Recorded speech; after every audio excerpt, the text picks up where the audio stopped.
Well, hello everyone, and welcome to another week here at the Deepest Law. How are you doing this week, Simon Roberts? I'm worried about my safety. Russians got angry with me in the comments last week because I messed up on the datches. I made factual errors, and this is my show trial and confession, and I deeply apologise. And please don't drive me into the woods later. Have you engaged in self-criticism, comrade? I have undergone a lengthy struggle session, and I found myself guilty, which I think is the important thing. The mistake I essentially made was I was researching datchas, like the old ladies living in the house, and I found a picture which was almost identical to the one of the old lady's house, and it was labelled as a dacha. Dachas are actually summer houses. Pretty much everybody got them. You weren't allowed to keep animals in them, and essentially it wasn't the same sort of thing. It's a summer house, and it's not a peasant's house. Those were sort of peasants' houses in northern Russia, and that was something I've had to correct with myself. I have corrected myself. Oh, excellent. Good. Apologies. Horace, how are you this week? I'm all right. I don't know. Yeah, I'm fine. Oh, the World Cup's finished. Let's not talk about football. Sorry, I shouldn't have mentioned it. Yeah, I'm doing all right. We got absolutely slated for talking about England reaching the semi-final last week. We got absolutely slated in the comments, me and you. I shouldn't have mentioned it at all. With people doing timestamps saying, here's where the sports ball talk ends. Yeah. No, I have been someone who, as a viewer, has found that in the past. I was watching some crypto stream and people start talking about American football. And I'm like, it's not just I don't care about this. Like, you're being a dick by doing this. So I don't want to be that person. So I'm sorry, I shouldn't have mentioned football. We've talked about it enough. All right. We could do it separately, though. I don't mind talking about football with you on a foot. There was one comment I saw in just going past last week that bothered me, though. Somebody suggested, because we said, there's been black players in the England team, going back to Paul Parker and John Barnes, and we forgot to mention Des Walker, who was great centre back in his day as well. But somebody said, in the 1990 World Cup, the team was better after Barnes was dropped. I don't remember Barnes being dropped. I thought he started. I thought Barnes started in that team, in that midfield, with Gaza, Waddle, and David Platt. That was the midfield four. So that is something that's kind of bothered me all week, and I haven't actually looked it up because I was I'd kind of I'd been doing other things, but I'm now curious as to whether John Barnes was actually dropped in the 1990 World Cup. I thought they played with a 4-4-2 with Shilton, Parker, Walker, Mark right, Stuart Pearce left back, Waddle down the right, Barnes down the left, Platt and Gaza in the middle, with Peter Beardsley and Lineker up front. That was the team.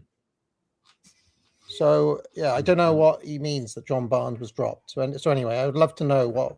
Correct me if I'm wrong. Anyway, with all of that said, how are you doing this week, Panama Hat? I'm doing very well, thank you, AA. Looking forward to another 2 minutes of Curto. On my toes, like. And okay. Yeah, see, exactly. John Barnes was not dropped. Sorry, I've become fixated now. And after Hall said, let's not talk about football, I immediately then talked about football. But the irony has not been lost. I did it in a self-aware manner. Did you see the trophy ceremony after the final, where they all came out and you had like Trump there looking quite old and quite ill, and then the guy that runs FIFA in bright white trainers in a suit next to three world leaders. It was quite surreal. I did see that, and Yeah. in fact, there was some debate between the missus and me as to whether the World Cup was real solid gold, and she was like, "There now, whether he's carrying it, clearly that's not made of gold. It looks like it's made of." Wouldn't it be too heavy if it was solid gold? Well, you wouldn't be able to lift. I think it is. I think it is solid gold because it's meant to have a weight on it. The Jules Rimet Trophy is famously quite heavy, and Trump looked like he was struggling with it. But then when somebody else had it, it looked like it was made out of paper. So we were kind of confused as to whether they switched it or not. But so I was greatly upset during the World Cup final because Madonna made an appearance. Oh no! At the age of 70, dancing, like the filthy hoe bag that she is. So did you say there were rap singers as well? The rap singers, the ones that you see. It was Ronaldinho and Ronaldo, who were both Brazilian footballers. No. They came out looking like P. Diddy and Mace. And in fact, I'll show you what they looked like because it was quite a surreal thing. This is what they looked like. This was Fat Ronaldo, Ancient Madonna, and Ronaldinho. That's horrific. Is that Samuel L. Jackson on the left there? It's Ronaldinho. He put on a and it's also one of the Gremlins from Gremlin 2 as well. Yeah. And so I left the room. I did two things. One, I called my daughter, who has never actually heard Madonna because of my 80s bangers better than Madonna playlist and my 90s bangers better than Madonna playlist. Deliberately exclude Madonna. So I was like, come and have a look. It's actually Madonna. And also I refuse to be in the room while this is happening. So yeah. Anyway, that was that. Yeah, that's football. But there was one great moment, Horace. Just after that, they came back to the studio, and I think it was Gabby Roslin in the studio with Wayne Rooney and that Mika Richards guy and Joe Hart. Gabby Roslin. Yeah, it was Gabby Roslin, wasn't it? Is it Gabby Roslin? I never watched. I just watched the games and I'll turn it off. It was a woman. It was a woman. Anyway, they went back to the halftime, and she said, "Oh, yeah, Mika, how do you find it?" He was like, "Oh well, Shakira was all right, I suppose." Right. And then he went to Wayne Rooney, and Wayne Rooney said, "No, it was crap. It was crap. I didn't like it. It was. It was just like." Yeah, he's quite down to earth. Yeah, I've actually loved Wayne. One of the best things was Wayne Rooney during the World Cup. At one point, they brought in that actor Brian Cox. Oh no! Right, and he's like this old lovey, right? Yeah, who Scottish socialist. Left. And they brought him in, and it was clearly like he just didn't really have much interest in football or anything. No. He was like plugging some film or something, right? But anyway, it was just a complete waste of time. Like in the middle of the football. They brought in this actor to have a chat. You could tell that Wayne Rooney just didn't care at all. He was like, "What's this? Wow. A waste of time." And they did this thing where they was like, "Oh, so any questions, Wayne?" No. They just completely sold it, and then they had to scramble because he had nothing to say.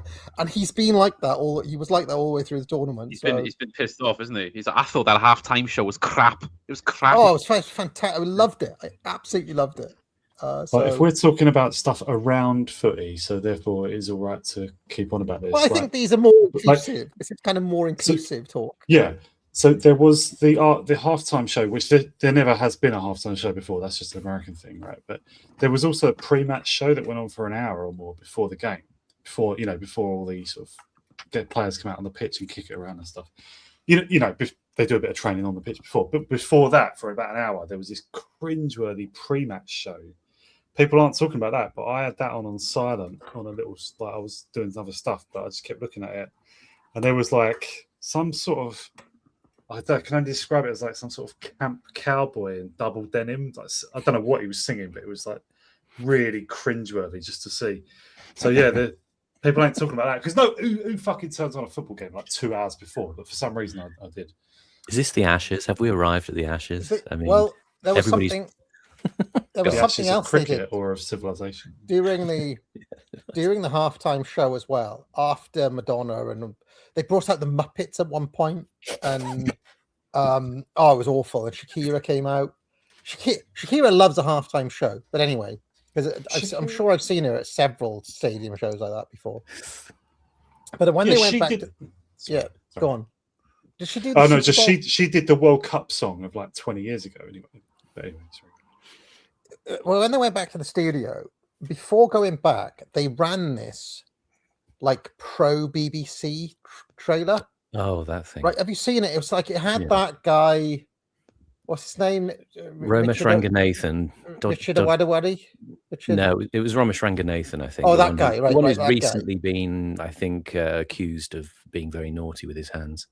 Has he? Well, he was in the advert, and allegedly. Oh, it's awful. Maybe I should find it because basically they were like, some people want to get rid of the BBC. Some people want, right? What has the BBC ever done for us? Right? What has it ever done for us? And then it basically like plugs the BBC for like 5 whole minutes as to, be careful of getting rid of, it's that whole Joni Mitchell thing, It's a remake of a much better advert that they had John Cleese do in the 80s. And Panama and I were talking about it. It's been knocked about social media this week. The actual original is pretty good because he goes into a sort of, smoky, moodily lit pub, and he does the whole "what have the BBC ever done for us?" and all of the kind of sports presenters and David Attenborough and all these people are saying, "Well, actually, we supply this," and he gets the payoff line. It's a much better advert, but this is awful. And just hearing about all this stuff, it's like the garbage truck of sports attainment is being emptied all over our faces at this point. Well, that's the only time I watch TV in some years. And I was saying to the missus, Radlib, who's a friend of ours, had got rid of his television something like 30 years ago. So he hasn't watched television for 30 years. And I had this conversation with him in the past. It's like, if you watch it after you haven't seen it for a while, everything just seems fake. It seems like when we talk about hyper reality on this show quite a lot, everything just seems so artificial. And like, how does anybody watch this? Or it's just like an alternate reality. But then you realize that not everybody else is experiencing it that way. Everybody else experiences it as just normal. Well, that thing with Madonna, I mean, that looked, Madonna and these bimbo jerks turn up and all of this other rubbish that you're talking about. I mean, surely it must be obvious at this point. I mean, if England had won, nobody would mind probably, but now it must be kind of getting apparent. Horace has actually supplied us with the. Do you want to watch the BBC advert? Let's do it. Oh, speed them up. Watch it on that which does not kill you. I'm going to go make some tea. It's going to be these adverts like that, like the old one, just for the viewers. It actually ends with just on the screen. It says, "Is 16p a day really too much to ask?" That's what the old one. Yeah. I mean, obviously it costs more now. But. I have to say, I do like the idea of Horace. He just watches the football and then he immediately turns it off. He doesn't want to know about the female TV presenter. He's like the Harry Enfield and the Paul Whitehouse characters. Where's the bloke? Where's the bloke?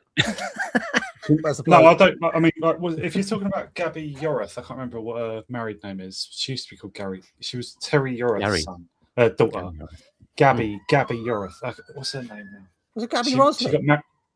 She got married like 20 years ago. No, she's got a different. It's a Gabby. Gabby Logan. Gabby Logan, right? Yeah, she actually understands football. She's all right. And there's like one or two of the female Lions people and stuff, like lineswomen or whatever. They're all right. But some of the female pundits and commentators are fucking stupid. But I just, ever since the BLM thing in 2020, they were kneeling at the start of the games, Right. It was like right before kickoff. So I started turning the games on about a minute after I knew it had kicked off. And so because I just don't want to see it. I know it's ridiculous. It's not like denying them anything, but it's just, you don't get to do that to me. And so at half time or whatever, I just mute it and just I'll do something else, listen to something else, like listen to a bit of Simon and Panama Hat talk about brutalism. Excellent, smooth plug. Funny you should mention that. It was a bad choice actually, because the brutalism one I probably should be watching rather than just listening to. Well, but well, do you see? Because it's all part of the evil plan. You know, we secretly want to watch the football halftime show on this stream, so that this stream gets more and more slop tier. We get more and more Radio 4 tier, and we can sort of peel the audience away. You know, for the market demand for the Radio 4 stuff. Evil plan. I don't know what you meant about slop tier. You know the female commentators, right? I started listening to the. Obviously, the BBC have got some female commentators. I find it a little bit strange that they're basically like female versions of Jonathan Pierce. So it's like a woman, but they've still got like the football commentator voice. I find that really odd. I feel like that was something that really took some getting used to, and it just made me think, like, are they just trying to? It really does sound like a woman trying to be like a bloke in a way. There's like the BBC is right at the heart, obviously, of promoting women's football as well, which is a different phenomenon. But like there's also this practice of saying, like, they sometimes say that England last won the World Cup like 3 years ago, whenever it was. This is on half time of a football match, but they're referring to England women winning the World Cup a few years ago. Horrible. And they just talk about that as it's the same thing. It's not like it's. I needn't spell out what's wrong with that, but so the BBC has a silly. So they will have diversity hires and stuff. They want specifically male viewers of football to keep hearing women all the time. So they include women who don't know what they're talking about as well, or just shit pundits or whatever. But Gabby Logan's all right. She does get the game. You know, well, she's been doing it for a while. She's been doing it a long time, hasn't she? So yeah, she all right. All right. So I've downloaded now BBC. Right. So this is the new one. What's the new one? Let's bathe in the horror. Well, it's a good question, Tracy. But you have got to ask, what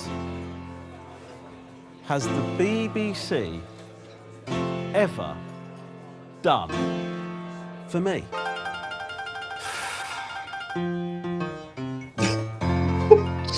Sure, it's great if you're a fan of Ian Beale. Ian Beale. Why not? You're a fan of Ian Beale. Is that him? There he is. Yeah. God, what about watching on double speed because it's so shit? What about doubling the speed or something? I can't do that on here. Ian Beale. Ian Beale's let or if himself the go. Traitors has any appeal. Who cares? I've noticed, by the way, that that's Winkleman, isn't it? Winkleman. Yeah. Winkleman, again, because I haven't seen TV in years at this point until I had the World Cup on. They were plugging some show where Winkleman is presented as this like absolute legendary figure. It's like it's just Claudia Winkleman, but then now she's being built up as this kind of like amazing legend. It's this Traitors show thing that everybody's kind of gone mad about, which I've never seen. So, would it be called a push in WWE? yeah, she's getting a push. Like, okay, you can get legends, right? But you'd be like, oh, the legend, it's Hulk Hogan, it's Stone Cold Steve, or whatever. I'd be like, it's the legend, it's Rhino. Yeah, it's the Brooklyn Brawler. Yeah, It's I mean, Skeletor in a Claudia Cleopatra Winkleman wig. is not like a top figure like that, but she's being pushed as if she is one on the BBC. So. Who cares if they've raised $2.5 billion for charity? What's he on about? Oh. What has the BBC ever done? Is that David Jason? It looks like it, doesn't it? Isn't he dead? That's no impedance to a career these days. David Jason was, I don't think he's dead yet. no, he's 86 years old. Still Yeah. with us. Wow. Sue Perkins in the background there, Who's there? Perkins. over his shoulder. Yeah. What are they? I mean, looking at that, what are they drawing like many years of EastEnders and Only Fools and Horses in the 80s? Is this what we're? It's not actually much of an advert, is it? That's what it What are boils they down to. Yeah. For me?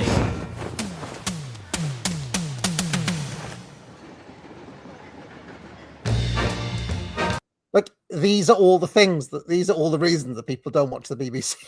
Yeah. anymore. This is why you don't want your children to become theatre kids, folks. Much as I love the world of acting.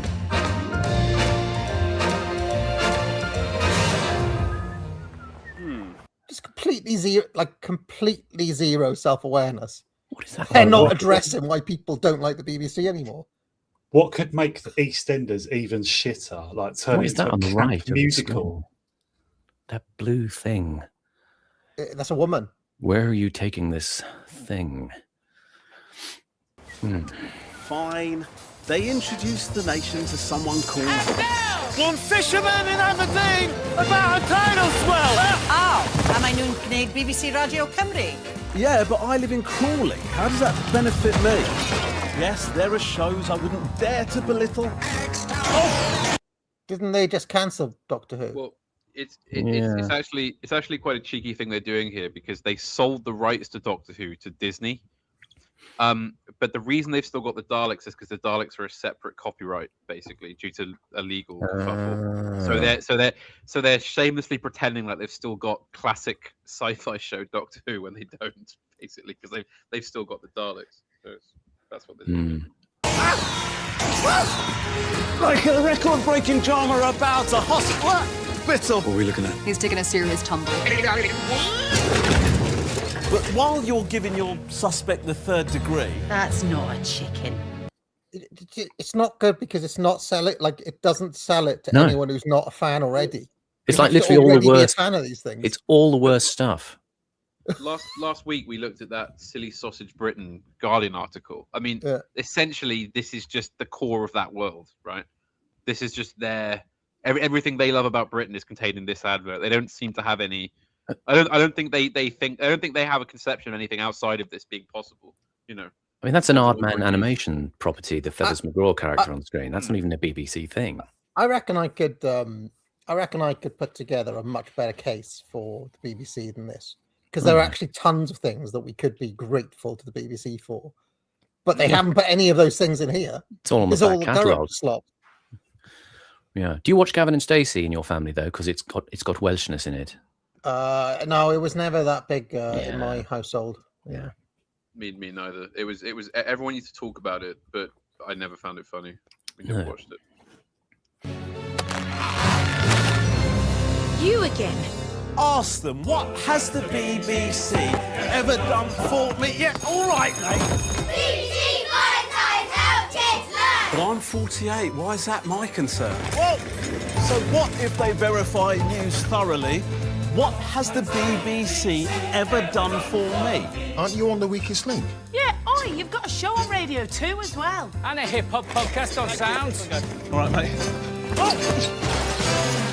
Who cares about Mary Berry? But one of the reasons this doesn't work is because, unlike John Cleese in the 80s, right? We don't like him. Nobody likes feels that affection. Guy. Yeah. Nobody likes this guy or cares about his career, his shit career. Every part of this guy's career has been in the period where I've just tuned out because I don't care. And all of this iconography on screen. I mean, like on the left, you've got one of the classic BBC cameras, probably one of the, I think they're called EMI 2001s from the 70s, which all the great dramas were filmed on. All of that property sold off. The BBC got rid of all of its fabric. It all just has outsourced production companies now. They buy in product, spend your license money on that. There is no fabric of the BBC really left. That thing's probably been hired from a prop company. Why haven't? I mean, was Nuts in May shown on the BBC, or was that an ITV one? I think it was. The Play for Today. That was a BBC. Why didn't they say the Play for Today series? That's something that we could have got. You know, they never champion their actual heritage and their actual the quality. You know, Civilization series, or you know, like even Attenborough. Even Attenborough hasn't made an appearance yet. You know. What's going on? Glastonbury! Celebs on the telly and gladiators. But you see, this here is the reason that nobody watches. It's like showing more of the thing that people don't like is not like they need to be trying to reconnect with those people they've lost. Think about they were showing this in the World Cup. They would like, the reason we're showing this now is to remind all those people who tune out, who are watching TV for the first time this year, come back. That's not going to make us come back. This is the reason we don't watch. I barely recognise the celebrities on that couch. I thought that was Hugh Edwards, one in from the left there. For a minute, I thought, oh my God, that's bold. But no, I don't think it is. Radio station. BBC Radio 2. Radio 3. 6 Music. Into Asia Network. Radio 4. Hello. Wimbledon celebrations. Inspiring a love of nature. In future generations. CBB shows about dogs and fabulous crabs. And on top of all that, they don't even have ads. A wolf? Well, yeah, except this one. Now, I suppose they do a lot for British storytelling. But hang on, why is the music swelling? Stuff your apprentice. You're fired. Your match of the day and your Louis Theroux. You know, none of this has to exist if we don't want it to. God. Do it, Louis. Do it. Do it. Do it, Louis. They want it. This is why this doesn't work. They could have been like all those things that you loved and grew up with, and you actually loved the BBC for. Also, but nobody wants this. Nobody wants this dude. British storytelling. They said we do a lot for British storytelling. What the fuck does that mean? Little moment of jeopardy from Louis there. My time with Academic Agent was coming to an end. I wondered what had radicalised him. No, look, I'm not saying that. Oh. Well, it says here that the money we pay for the BBC creates over £6.5 billion for the economy, which actually sounds pretty good. But I still can't see.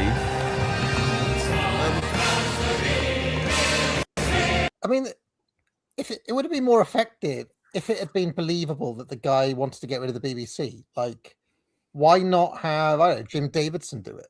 Or just like somebody who, you know, like a rabid right way, like have Nigel Farage do it or something.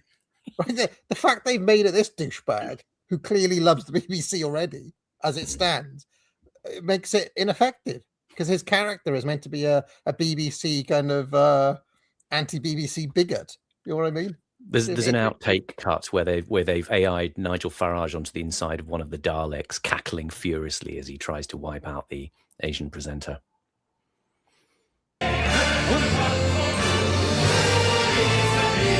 What has the BBC ever done for me? I mean, it's completely lacking in self-awareness. Just completely It's like wrapped up in itself. Inform, educate, and entertain. That was absolutely atrocious. Imagine showing the Reef that late 20s. They cited BBC Verify as one of the things that you should admire. And of all their newsreaders, they selected Clive Myrie, the one who's always gone on about white racism. Amazing. Oh, and Ramesh Raghunathan is like, he solely exists because of the BBC. He has no other career, right? Do you want to see the old one? Yeah.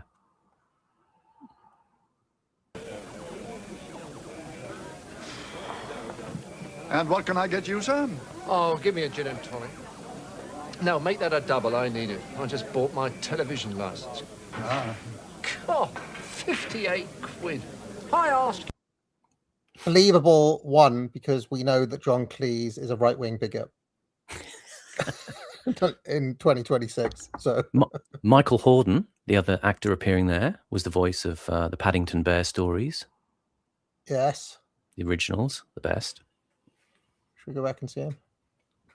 Lovely old Michael. Well, and also, do you notice that John Cleese and this chap are both actually acting the parts? So it sort of brings you straight in, whereas it's not just them going, you know, wink, wink. Oh, what is the BBC? You know, with fucking Ramesh Raghunathan. This immediately works just because they actually can, you know, have a believable screen presence. Yeah, I recognize him from something else, Michael Hordern. Oh, he's been in tons. He was in a lot of stuff, wasn't he? Yeah, a lot of stuff. Yeah, he was always a kind of dotty professor type or something like that. Right, yeah. I feel like I saw him. Was he King Lear in that BBC adaptation? I think he was. Yeah, I think he was. set? Yeah. Yeah. Yeah.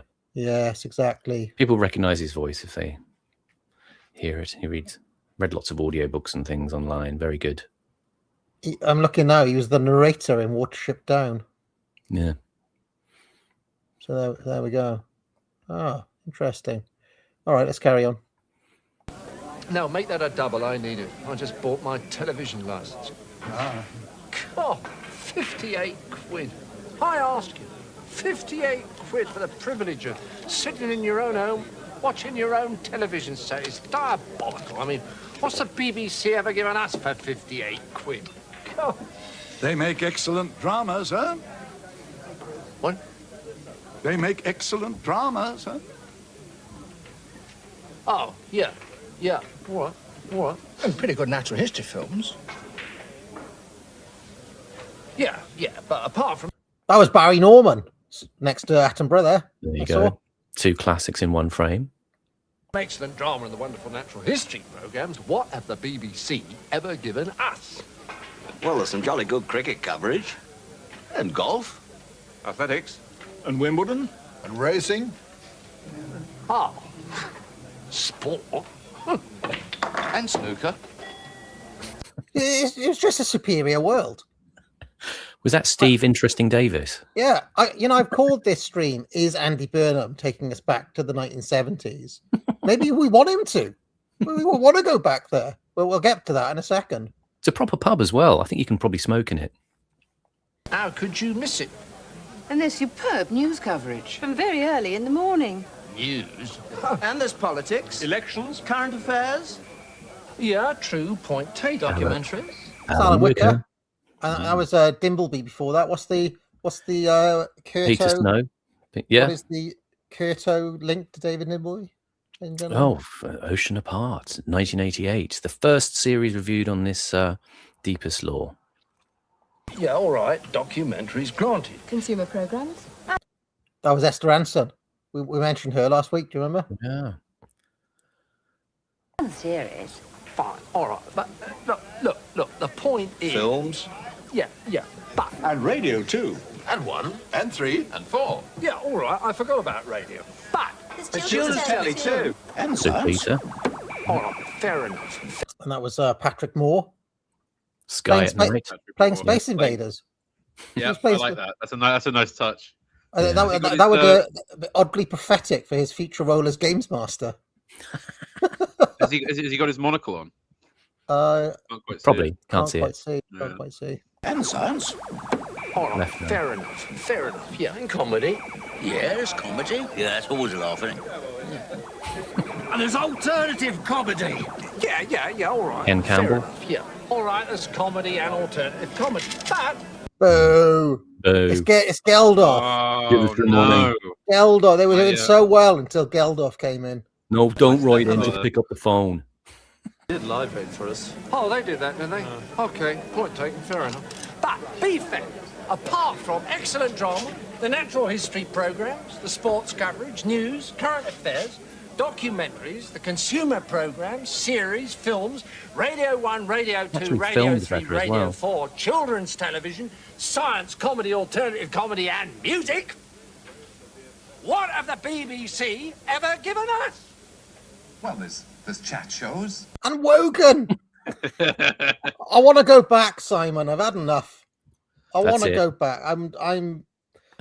The contrast between these two is just too much to bear. It was actually filmed better as well. The way that they did that slow draw in on better Peter acted. The caliber of every person is higher. It's got a reference, right? It's obviously based on the Monty Python sketch, so it makes sense. Whereas obviously nobody got the reference in the hardly anybody would know that this existed watching the other one during the World Cup. You know what I mean? Preponderance of middle-aged and older white males. Exactly the world I want to live in, Simon. Return with a V. Shut up, Wogan. So the message here I mean, is there's not basically even any commercials.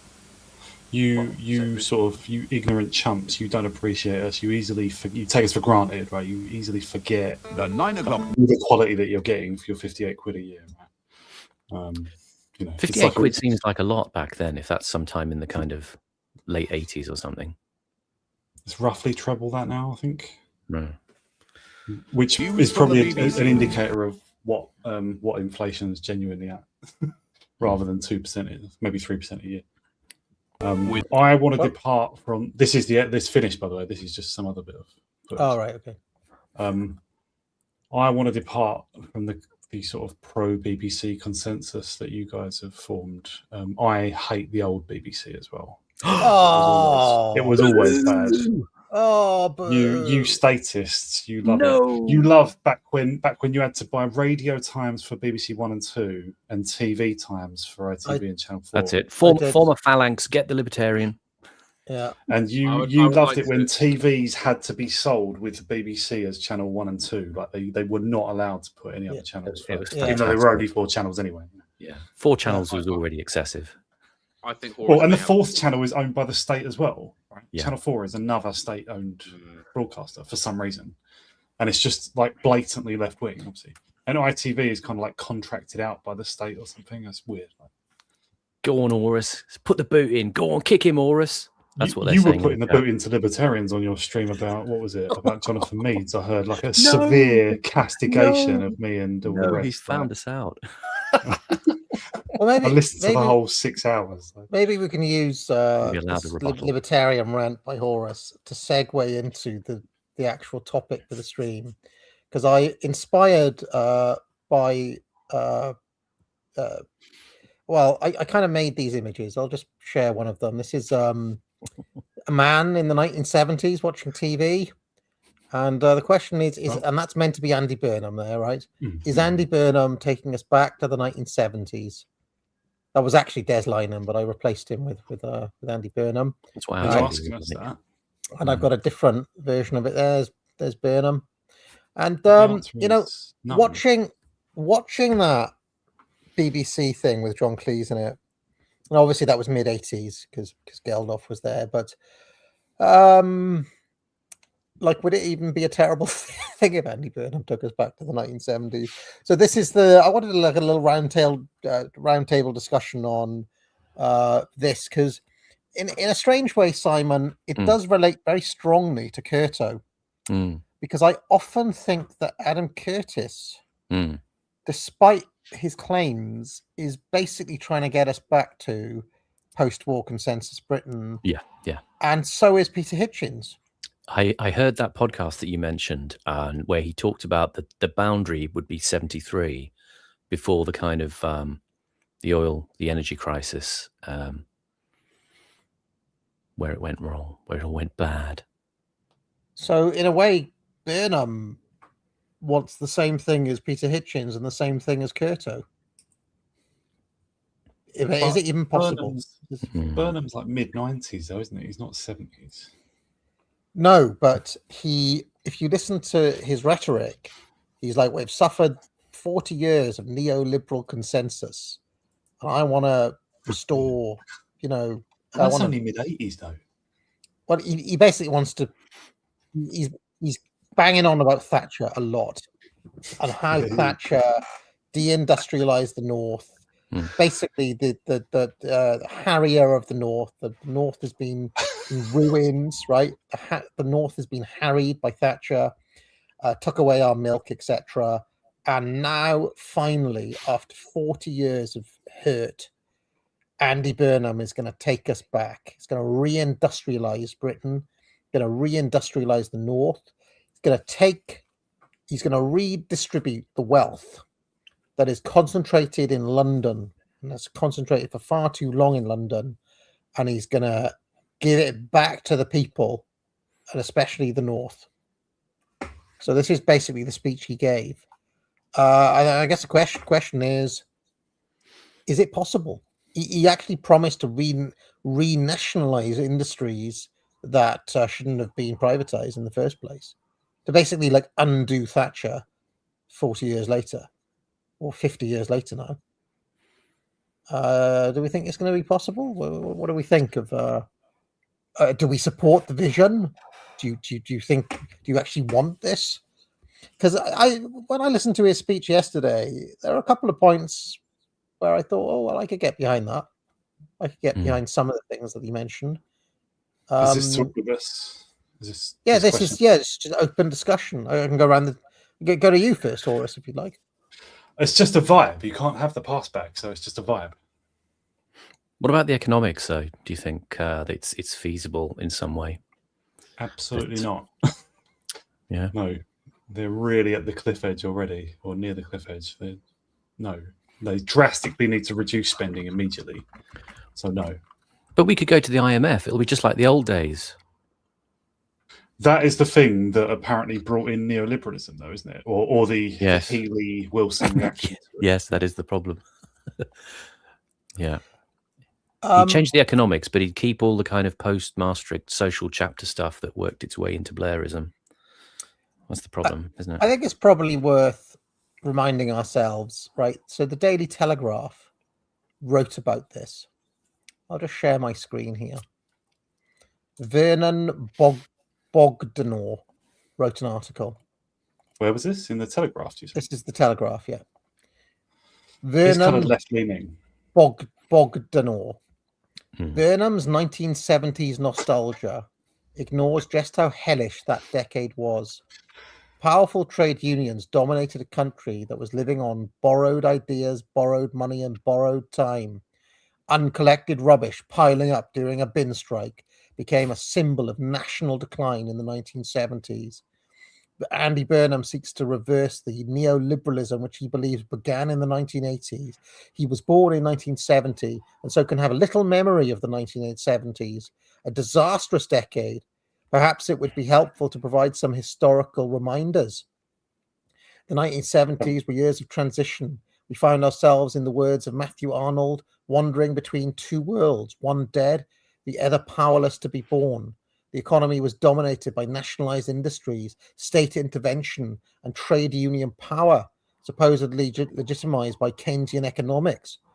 In 1970, as the decade began, Edward Heath's Conservatives unexpectedly won the general election. Heath was, in the words of Keith Middlemass, the last loyal signatory of the post-war settlement by which governments promised to secure economic objectives such as full employment provided by the trade unions, exercise wage restraint, but they were ceasing to do so. So governments from both right and left, from Harold Macmillan in 1962 to Wilson Callahan in 74-79, sought to achieve restraint through income policies or wage controls. Such policies required a powerful centralized trade union movement which could deliver the consent of its members.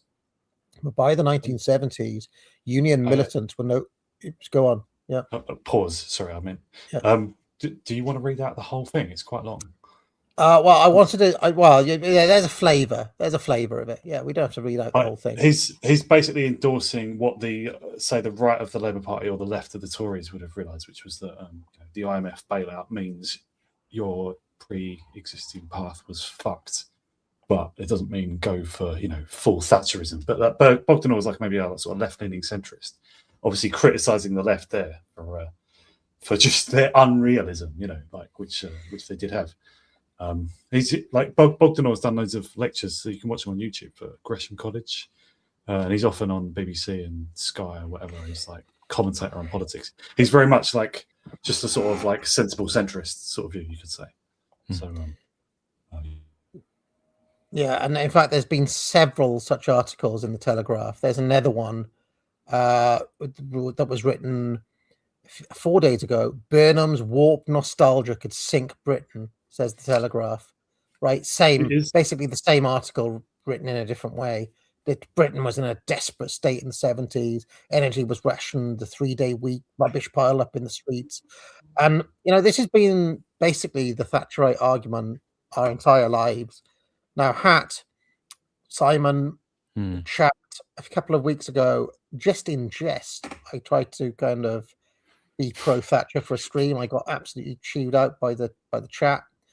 What is your response to all of this? Because it seems like at some level, both of you could be sympathetic to the basic idea. I mean, whether you believe Andy Burnham can do it is a different thing, but I hear what Horace says. I mean, it's not possible to go back in time. It's not just a thing of having been a child in the 70s and being nostalgic for it and thinking you want to go back. I've tried to always make the distinction that, while as a child, you exist in a certain bubble.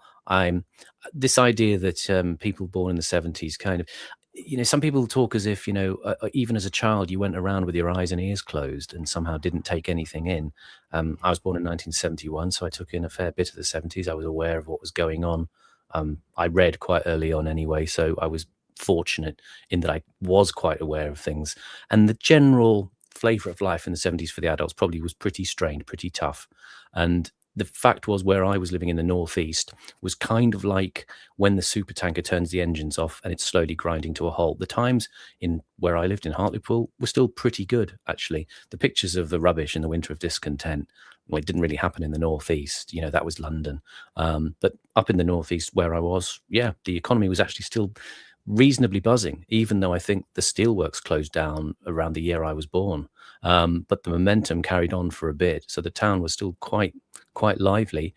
As soon as the 80s hit, it all kind of went downhill, and everything was, the town was eviscerated and it all went away. So actually, it's like when Morgoth talked in the past about, it'd be nice to kind of go back, even if you had to lose a few of the amenities of modernity.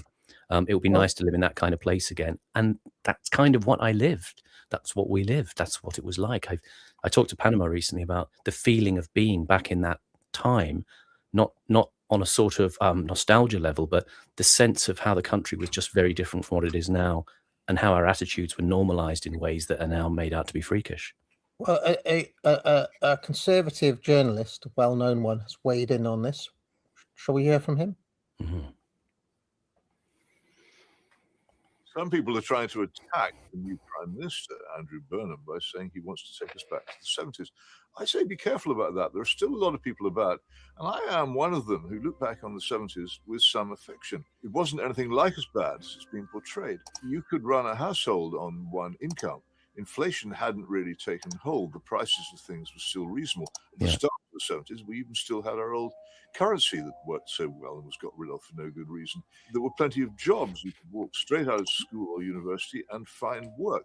It was relatively peaceful. There wasn't anything like as much crime. You occasionally even actually saw a policeman, something you don't do now.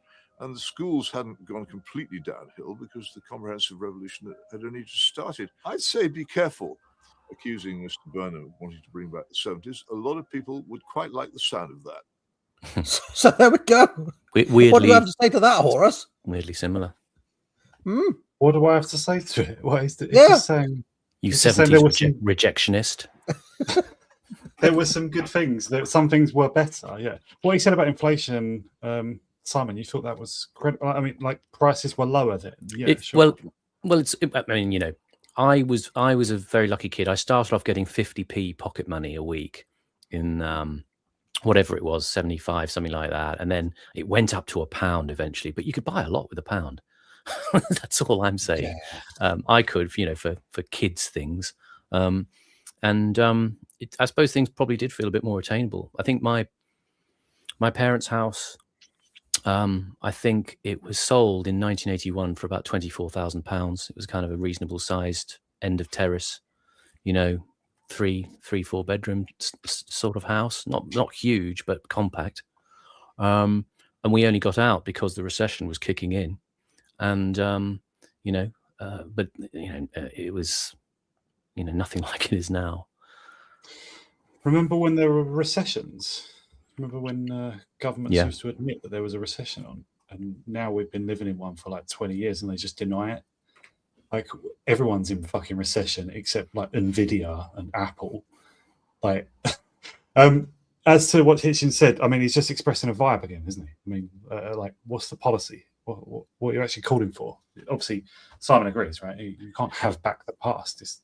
You're right. It is a vibe. I think it's akin maybe to when people do, let's say, revisionism on the Middle Ages. There's the thing of the Middle Ages are portrayed as it's grey skies and everybody's covered in shit all of the time.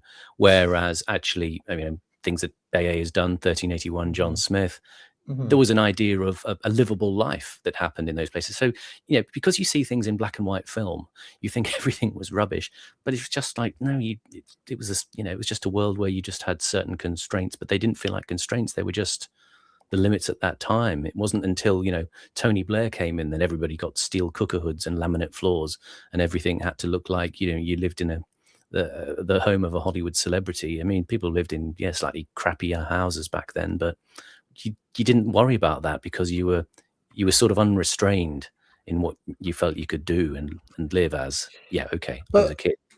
To be serious for a second, Burnham has suggested policies, or he's hinted towards policies that actually do want to turn things in this direction. He talked about renationalizing certain industries. He talked about basically kind of like forcing or using the government to bring up those areas that were deindustrialized by Thatcher. So, I mean, how exactly he's going to do that, I don't know. But go on. Because you in the past have spoken about this, as has Scrump, right? This whole thing of the 20-year managerial cycle that we're in, that can't really, nothing can really be done to steer out of that path. So there's no real difference, say, from him going, I want to do all this, I want to renationalize this and make cost of living easier for people, than it is if some right-wing politician said, right, let's end mass immigration, right? It doesn't matter. It's just the system will say no, right? It'll just come up rejected on the computer screen. I think all of this is just sort of consent building, trying to sort of fix the atmosphere, if you like, saying, promising the earth in British political terms, trying to soothe everything over, and then probably it'll just be straight back to how it was under Starmer, I would think, just inertia and the deep state getting what it wants, and then he'll probably leave in much the same way and go on to a cushy corporate job somewhere else, I would think. I really don't see how any of this is remotely achievable by any political leader at the moment. Do you think it's ironic that the left are currently looking back to the 70s with this kind of nostalgia, when the country was demonstrably, had less immigration and was less diverse, and it was more like that. And it was a time of defeats for the left, largely as well. They remember the 70s with bitterness, like they lost. But they also had visible militant solidarity, as they would say, and a sense of sort of greater social interaction and coordination of their power on the streets, for example, and a sense that they could push back at the government, and the government would back down a little bit on certain things. And also, you've had generations of leftists who don't remember the 70s brought up on this idea that before Thatcher, it was everything was fine. Kind of in the same way that you'd have, a right-wing Zoomer who just thinks, well, I mean, I don't really care what it was like before, say, 1980, but at least there were just less immigrants, right? I don't really care. I just want to go back. I want to go back to an imagined state of preferred existence, which is it's just that it's just everyone looking at the current system, going, well, this is rubbish. Nobody really knows quite how it would be fixed. None of the major ideologies or parties or people have any solutions to it. There's no major intellectuals to follow. People are just going, well, we might as well just return to this time then. Obviously it's not really possible, but that's all you can really do. It's a deeply pathetic situation to be in, but that's where we are. But you have to accept there were obviously the things that the adults sort of saw, in the sense that, people at British Leyland sat around the production line drinking endless cups of tea and making crappy cars. It did take ages to have like a phone line fitted. Or yes, and also I think there's a sort of tragedy around the idea that, well, yes, in the post-war up to the 70s, life kind of was cushy, right? As Macmillan said, it was our people have never had it so good. The problem with that, and I speak to family members who remember as far back as the 30s about this, was that it just wasn't ever going to be sustainable. In that having somebody just be a light fitter with a salary that can support an entire family, and he gets all sorts of corporate breaks and tax benefits, and he gets to have 2 holidays a year and a flashy car. None of that is really sustainable ever. It will eventually run out of steam, and the past 30 odd years have been trying to basically deal with the consequence of that period of richness without letting the whole thing fall over, more or less.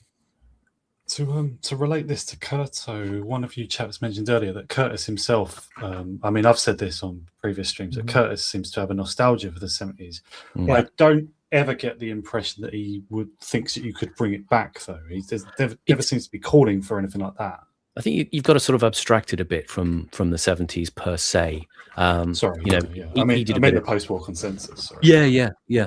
I think it was the aesthetics of, I mean, Hat and I are talking about on streams, the aesthetics of the idea of popular modernism, the idea of a kind of communitarian living that was affected by new and innovative design, that sort of thing. And that, happened, I guess, in a period between the kind of late 50s and, the end of the long 70s. I think there's something else as well, though. And in fact, if I'll pull that video back up, this John Cleese one. Hold on. Where is it? Right now, I think it's glimpsed. If you look at some of these tables here, of some of the people sitting around these tables, like them two there, right?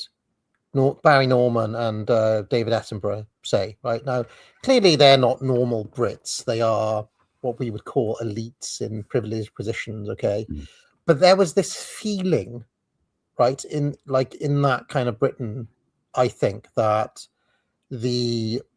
that class of people kind of saw themselves as kind of like, I don't know, stewards in some way, that everybody was kind of on the same page, and there was a kind of a paternalistic, it's for your own good, but we're kind of giving you a gentle guide through it. And you see this table here of these just three old chaps sitting around the table was the feel of the ruling class of that period, of Macmillan, say, or of Wilson and Heath to a lesser extent as well. Whereas the feel of the ruling class later on is not like that. Like by the time you get to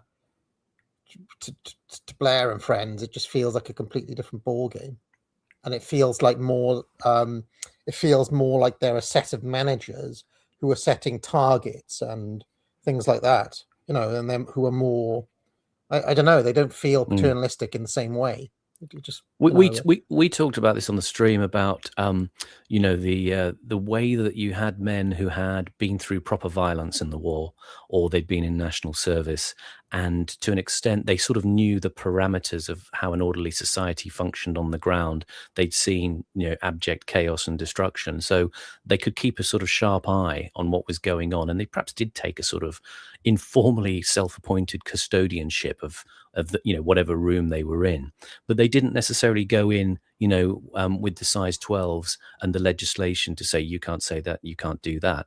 But it was kind of a reassurance to people, I think, that back then there was a sense of if as a kid you were misbehaving, some bloke would come out of his house and say, oh, you lot there, bugger off, get out of it. And you would have lines drawn in. And I think for adults as well, there'd be lines drawn in. There'd be the old bloke who would calm the situation down, because he'd made his way, all the way over the Rhine up to Berlin, at the end of, the end of the war, and he'd seen the action, and he wasn't fazed by anything. So there was a sort of relatively benign neglect, which people have linked to things like, the famous John Cleese 4chan post. They created a world where people could kind of kick back against them, and they weren't terribly bothered about that. We see that sort of had a set of unfortunate consequences, because it created a new socially elastic and somewhat antagonistic mode where people felt they only had to kick back at everything that had gone before, and then those guys died off and the social dispensation broke down into constant radicalism all the time. So I mean, I think what Kurto wants, to come back to Horace's question, is there was this big sense, and it started with Thatcher, but much more with Blair and that whole generation of politicians, that it's the markets. We haven't got any power over that, or it's just that's Curtis's portrayal of them, right. That they gave away all their power. What I'm saying is, that sense of kind of more patrician steward type elites that we were just looking at, or at least the image of them, gave the sense that they saw it as their job to be concerned about these sorts of things, right? Whereas there's a kind of always like Blair's basic script was always, well, we have to do this because it's happening anyway, it's inevitable, and therefore, you know, it's almost predestined and the course is already chosen, and therefore we have to go along with it, type thing, which is a little bit different from the flavor of the old elite, I would suggest. And I think Curter would like a ruling class to think of themselves more in those sorts of ways. Yeah, that's the thing that he misses. He has supported the idea of elites, so to speak. You know, he has talked about the way the narrative leads you somewhere. So someone has to be in a quote superior position or a dominant position to take you out of your own constrained thinking into something new, into something different, from which you learn, and then you recreate the stabilities that you've kind of inherited from that benign approach. I think that's something that he sort of sticks to, and he gets criticism now from the sort of modern woke left. You know, well, you are the white man with the voice of authority on the BBC documentary. Can't you sort of free up your power and give some of it to us? And when he was at Goldsmiths last year, he started sort of giving way in that sense, because I think he doesn't know where else to go. He has to kind of say, yes, of course, I have to share the BBC archive with people from the, you know, the global south and all of this sort of stuff. Well, when I first watched when Can't Get You Out of My Head was first on, I began to get the impression, or maybe I was talking to you at the time, Simon, or something, but somebody said that to me, like he seems to have been forced to yield somewhat. I got that impression as well. Yeah. I think he was trying to read the things he was talking about in that documentary, you know, about the idea of the racism in British society as a kind of, you know, toxic residue, if you like, of a people who had been bereft of a imperial purpose, of a benign stewardship, and so that this was coming out in these kind of, you know, ill-spirited ways in the somehow, you know, it was thrown up in the British personality as a result of the loss of empire. That series, obviously we spent some months covering that. When it was first on, I only watched like the first episode and then just quit it because it was so annoying. Looking back on it, having watched the whole thing, it's so completely different from what I thought. He was actually trying to talk about something really interesting. I mean, I think he got it wrong in some ways, but he was by no means lionizing the ruling elite and their view, or defending them from like the lower orders or whatever. He was saying what delusions all sorts of people had. And sort of, you know, like, well, there's loads to it. It's really complicated, isn't it? Like, No, it was basically people chasing various kinds of utopias in the sort of wake of the collapse of things like the British Empire, you know, the collapse of the idealism of China, of the American Empire, which, you know, became more nakedly, openly visible as corrupt. And how that then led to these people attempting to reconstruct themselves. You know, if it's Tupac Shakur trying to reconstruct himself through the image of gangsterism, or you know, the trans person, what's her name, Grant. You know, all of these kind of slightly flailing attempts to sort of get out of this mire. And Curtis trying to say, you know, basically, why can't we all get along? Can we reconstruct the world together? Keep radical individualism, but also have a sense of giving ourselves up to some other vision. That you know, the post-war consensus is a kind of good shorthand for that. It doesn't necessarily have to be the same, because obviously lots of elements of it failed, you know, profoundly. Yeah, so I think that, like, to relate this to him to the 70s, well, the post-war consensus, like he clearly portrays that as something lost, and there was good things about it that we've lost, we're deprived of. But I've never thought that he's trying to bring the past back in any way, I think if anything, he'd be a bit averse to nostalgia and these sort of false dreams of the past. He's like, no, this did die for a good reason, you know, but we haven't coped well with it. We should have come up with, you know, some new visions, and we completely failed. That's the theme of many of his series, right? I think that's right. I think a lot of that sort of side of the left, the kind of Mark Fisher side of the left, they spend a lot of time in the past, but it's not about nostalgia, which is the idea of returning to the past and staying there. It's the feeling of looking forward. It's the so-called nostalgia for the lost future. So, it is wanting something better, but they don't kind of know how to achieve it. And part of that, as we see with Curtis, is they kind of deny certain priors about human behavior, or they're struggling to accommodate them. They find them difficult. Well, one of the things I want to touch on before we get to Curto and off Andy Burnham is, has anybody noticed that the left, more broadly, have kind of scuttled back to Labour? Have you noticed that? Right, all of these people like Aaron Bastani and Navarra Media and Ash Sakar and all these people who were all about Zach Polanski just 2 months ago. I'm just looking down my feed. I'm just looking across the YouTube video titles, and they're kind of edging. They're sneaking back without they haven't announced it, but it's just obvious from the tone that the gambit has worked. But Labour's gambit has worked. The left have come crawling back to Labour. It's the perfume of success. That's what they're being turned by. I mean, am I wrong though? I mean, I'm not trying to have a go at Beefcake Bastani here or anything, but let's just have a look at. If you just have a look at their channel right now, they're in my mind the biggest. I mean, they're probably profoundly aware the danger of Polanski being Corbyn and Momentum Mark II.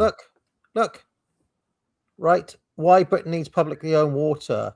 Burnham unveils cost of living. Like, it's just the tone. Where's Polanski? Where's the Greens? Where's the?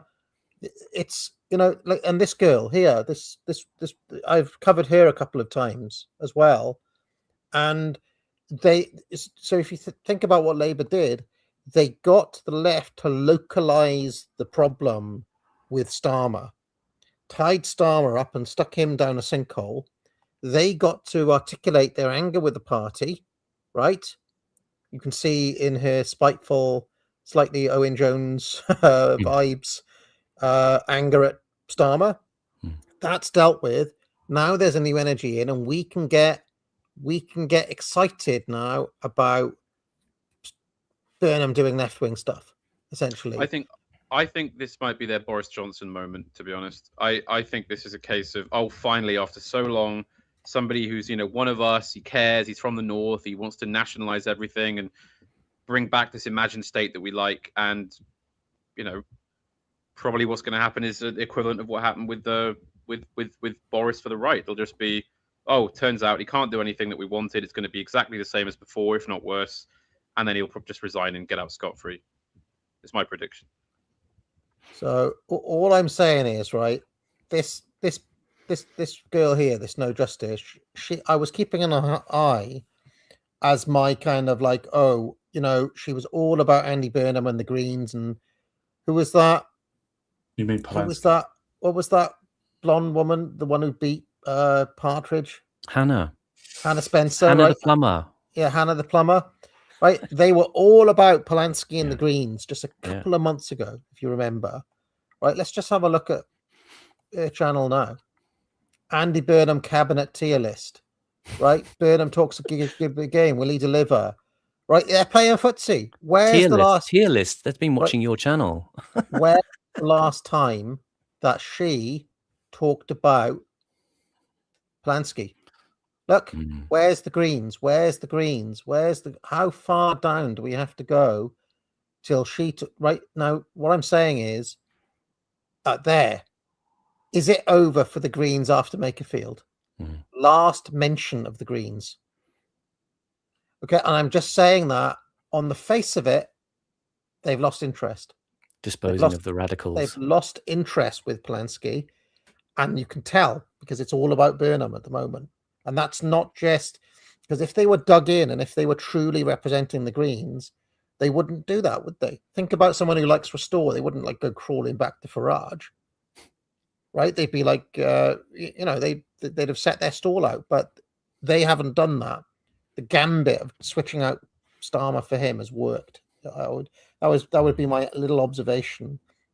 That presents a problem in the next election for reform, because the left now, whether they were thinking of voting for Lib Dem or for Labour or for Greens, they're going to consolidate the left-wing vote just behind Burnham.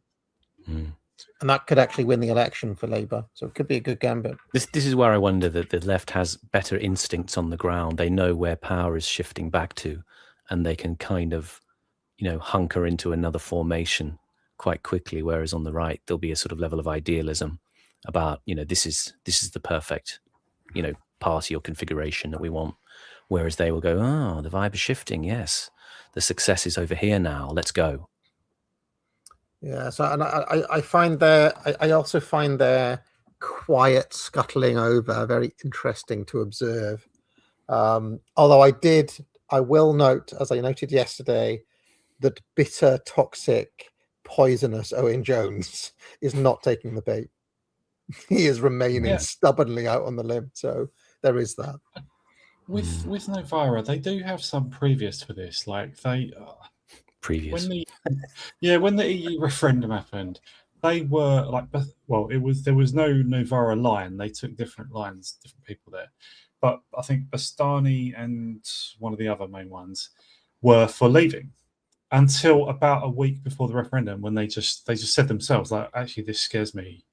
Actually, I'm going to have to support Remain. And similarly, I know it's not quite the same thing, but Russell Brand was like a left-wing radical for a while.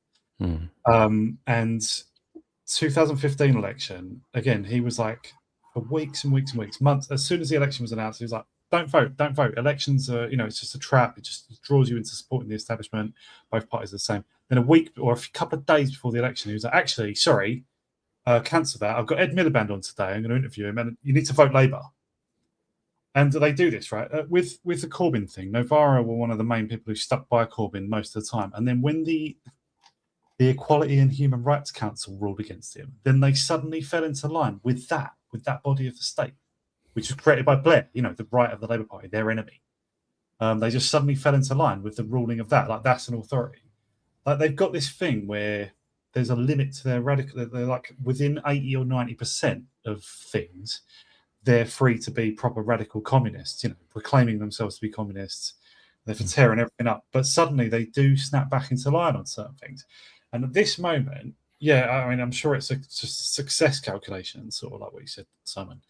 And but I think also it's like they kind of sometimes they just get knackered from all their left-wing viewers, and it's like they probably just get tired of being the hardest left thing all the time. The other thing is, Novara was sort of brought in by the establishment. I don't know what their origins are, but they were kind of just made official by the BBC some years ago. Do you remember? They just started being on Newsnight and things like that, this week and whatever. They started being honoured guests. And that means you're sort of being embraced by the powers that be, right? And they do kind of knuckle under. When it comes to Israel, they're pretty radical. Even like one of their Jewish members, like Rivka Brown, was said some of the most extreme anti-Israel stuff.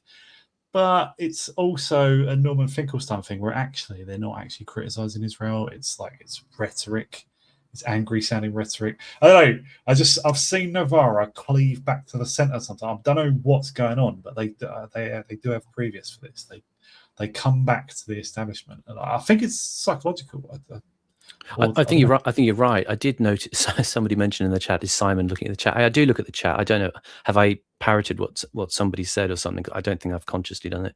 I think you're right, though. There is an element with when you watch their channel and the way they talk about things, I'm not being disparaging about them personally, but of the left, there tends to be a kind of depressive and slightly anxious quality about lots of the conversations. And you feel that is reflected in the audience, that there is, very typical left kind of depressive anxiety that's going on, and then that kind of gets worked through. So there probably is that kind of a sort of burden of psychological pressure, whereas we're much more uncaring on this channel. So it's all kind of fine. Well, I mean, leftists are generally socially driven as well. So it's like they're always concerned about what's acceptable. And they often think their position is much worse than we think. We look at institutional power and think, yes, it's been captured, and broadly progressive nostrums are in charge. And they don't see it like that, because I guess they're situated more on a further extreme of the left, which is the radical left. Or we are out of power. We Trotskyites or whatever we are, we're not controlling. But it's the thing of they're getting everything they kind of ever wanted, but now they want more. And it's while at the same time they're invited on Newsnight to talk about us, not us. Tough gig. Tough while like Ash Sarkar's consulted as an expert on history for a documentary. And Hope Not Hate are literally being sort of limousined into government. One last question I've got to just put, though, is to me there's a little bit of a sort of a feeling of a late Mayfair set here. And Andy Burnham became Prime Minister, but somewhere in his London mansion, an old tycoon called Tony Blair brooded. And I wonder if there's an element of that. Yeah, Tiny Roland. Well, this is something that's I found curious, is that normally, in the past sort of 10 years, anytime Labour announce anything remotely related to socialistic policy or anything like that, the kind of financial elites will collectively scream and kick up a fuss, and the Telegraph says the end is near. They've been quite quiet about Burnham, haven't they? Which sort of suggests that there's some kind of internal acquiescence to this, or that this is kind of part of the script, if you like. There's no this is absolute, the sky is falling in, which would have happened if. Do you remember Corbyn? Yeah. It was literally socialism. The Bolsheviks are here. John McDonnell's going to march on Buckingham Palace and kill the Queen. All that type of thing. Yeah. Haven't done any of that. Talking of the Corbyn time, especially the summer, because there was like a long summer when over which that the election that resulted in Corbyn becoming leader took place. It was like 4 months or something. Labour does that, right? Over that summer, especially, I noticed, and afterwards when he was already leader, it was almost all attacks on him were from the left. It was Dan Hodges, especially. Dan Hodges, I mean, I'm sure he's not like the ringmaster, but like Dan Hodges was one of the leading people attacking Corbyn from the moment Corbyn started running or started doing polling quite well. It was, the centre left overwhelmingly. I mean, the centre right were largely just sitting there watching and chuckling and like eating popcorn and stuff for months, maybe years. They did get more serious when he became leader. But I mean, even then, it was the centre left who led all that. Like they hate the real left. So, which makes it all the stranger that Novara still come back to them, battered wife sort of thing. Financial Times did run an article that says Burnham can be the failure that Britain needs. Big government must be tested to destruction for serious reform finally to happen, by Janan Ganesh, who I imagine is a free marketeer. And he's basically saying that.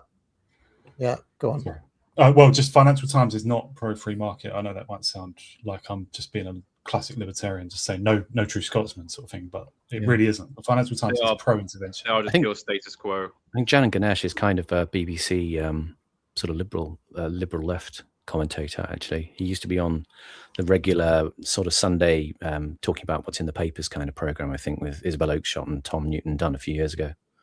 So, I've seen Bastani talking of him like that, as like a disappointing sort of centre leftist, Disappointing, yeah.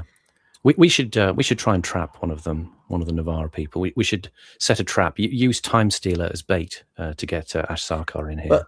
But I'll just read what this guy said. This Ganesh character. He says, Andy Burnham talks left but acts centre to centre right. All his cheap shots against neoliberalism in London will earn him the moral cover to make minor welfare cuts.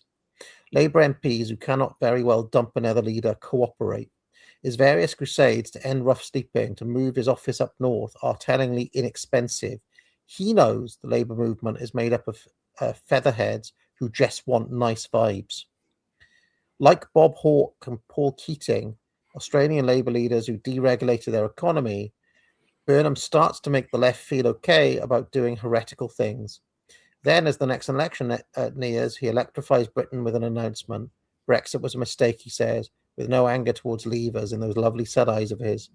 Vote Labour to re-enter the single market. At once, Farage and Badenoch find themselves defending a Brexit that scarcely one voter in 3 now regards as a good idea, blah, blah, blah. But anyway, he says, in the end, bad ideas have to be tested to destruction. Big government, at least as Britain does it, is a bad idea. The country will never fix the welfare state, which is a drag on enterprise and on the underfunded defence of the realm. Until we have exhausted all the alternatives, Burnham is the last alternative left. Give the status quo one more heave under a true believer in tax and spend paternalism, then the voters will accept change. This was the 1970s to a T. The ideas that we now call Thatcherite were circulating for a while. When Half proposed in 1974 election, where it took another crisis, another fiasco for voters to say, at last, enough. Right? And he's basically saying that Burnham is necessary to bring in like another Thatcher, basically. So it doesn't sound to me like this Ganesh guy is much of a leftist. Fair enough. I'll tell you one thing. If there's one thing more deluded than wanting the 70s leftism back, it's wanting Thatcherism again. Like, you can't have another Thatcher either, for fuck's sake, mate. There's nothing left to sell off. There's nothing left to trade away. You can't do Thatcherism. You could re-nationalise Leyland and then re-privatise it. Shall we move on to Curto, or has we got anything else to say on this topic? Well, do you guys think Burnham's going to be Prime Minister for another 3 years? And he announced a 10-year plan. Yeah. It's twice as good as a Soviet 5-year plan. I mean, I suppose we should. Where does all of this leave reform? Because again, we talk about narrative shifts. The wisdom was up until a couple of months ago that reform were going to wipe the floor with Labour and have like a 400-seat majority. Do we not think that's going to happen anymore? Do you think Count Binface is going to beat Farage? Status quo. It'll be status quo. The Burnham honeymoon will reduce their support, and Farage being Farage will also probably keep them lower in the polls. And also, you have to remember that the whole populist thing is long dead. They're huffing fumes to try and make that work.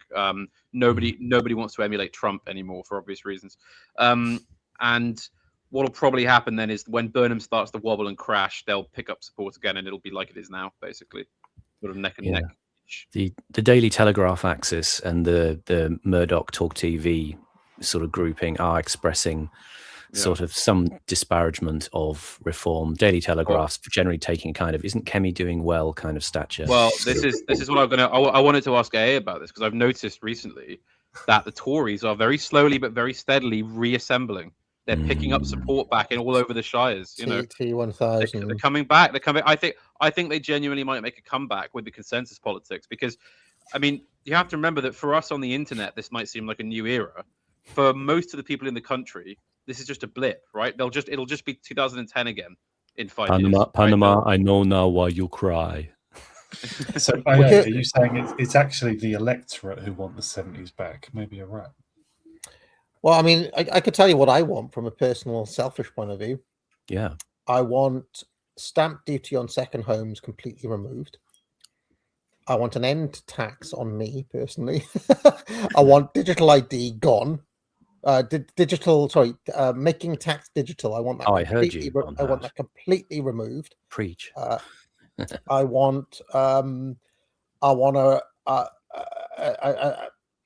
basically want entrepreneurship and the ability of people to just live their lives and go about their business unimpeded by the state, encouraged. I want less regulation. It's crazy libertarianism. In a weird way, I have become quite yet again born again as more or less a small state conservative, on the basis that there's too much regulation. There's just too much kind of it's not even regulation. Our culture is one now. It's a ninny cult. There's so much ninnyism and nannyism and kind of bureaucratic burden. There's always some dumpy woman with a lanyard telling you you're not allowed to do stuff somewhere. Or an effeminate man who just eats what's-its and pasties and stuff. It's just with a something, lanyard. And so in a way, I'm kind of like, I hate to say this, from a not from a just I actually think that life actually might be better if we had a kind of head-banging libertarian government for all,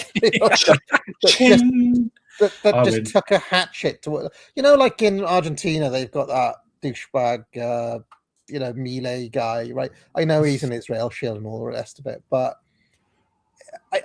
I just feel like somebody does need to take the chainsaw to all of this horrible because lanyard class that we're as talking about. As we've learned, if you just do deregulation off the bat, all that'll happen is everything will get sucked up to the billionaire class even harder.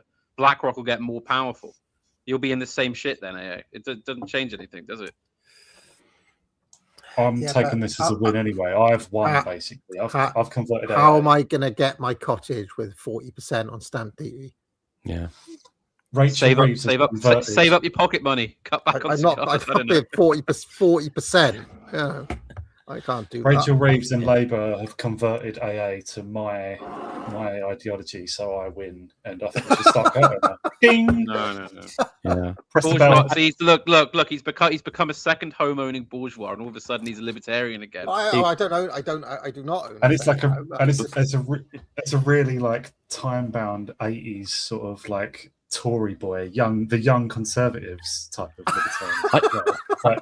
You're like Indo Fawkes basically as a young man. But I sense AA he'd be happy sort of at home, reading the paper on a nice comfy chair. There's outside. There's the sort of smell of a 2-stroke lawnmower going. Something like from the sort of early to mid 60s. I think that's I feel like I feel like there's suburbia's quiet. A type of okay, if you take all of the ideas, I've been doing this Great Thinkers series.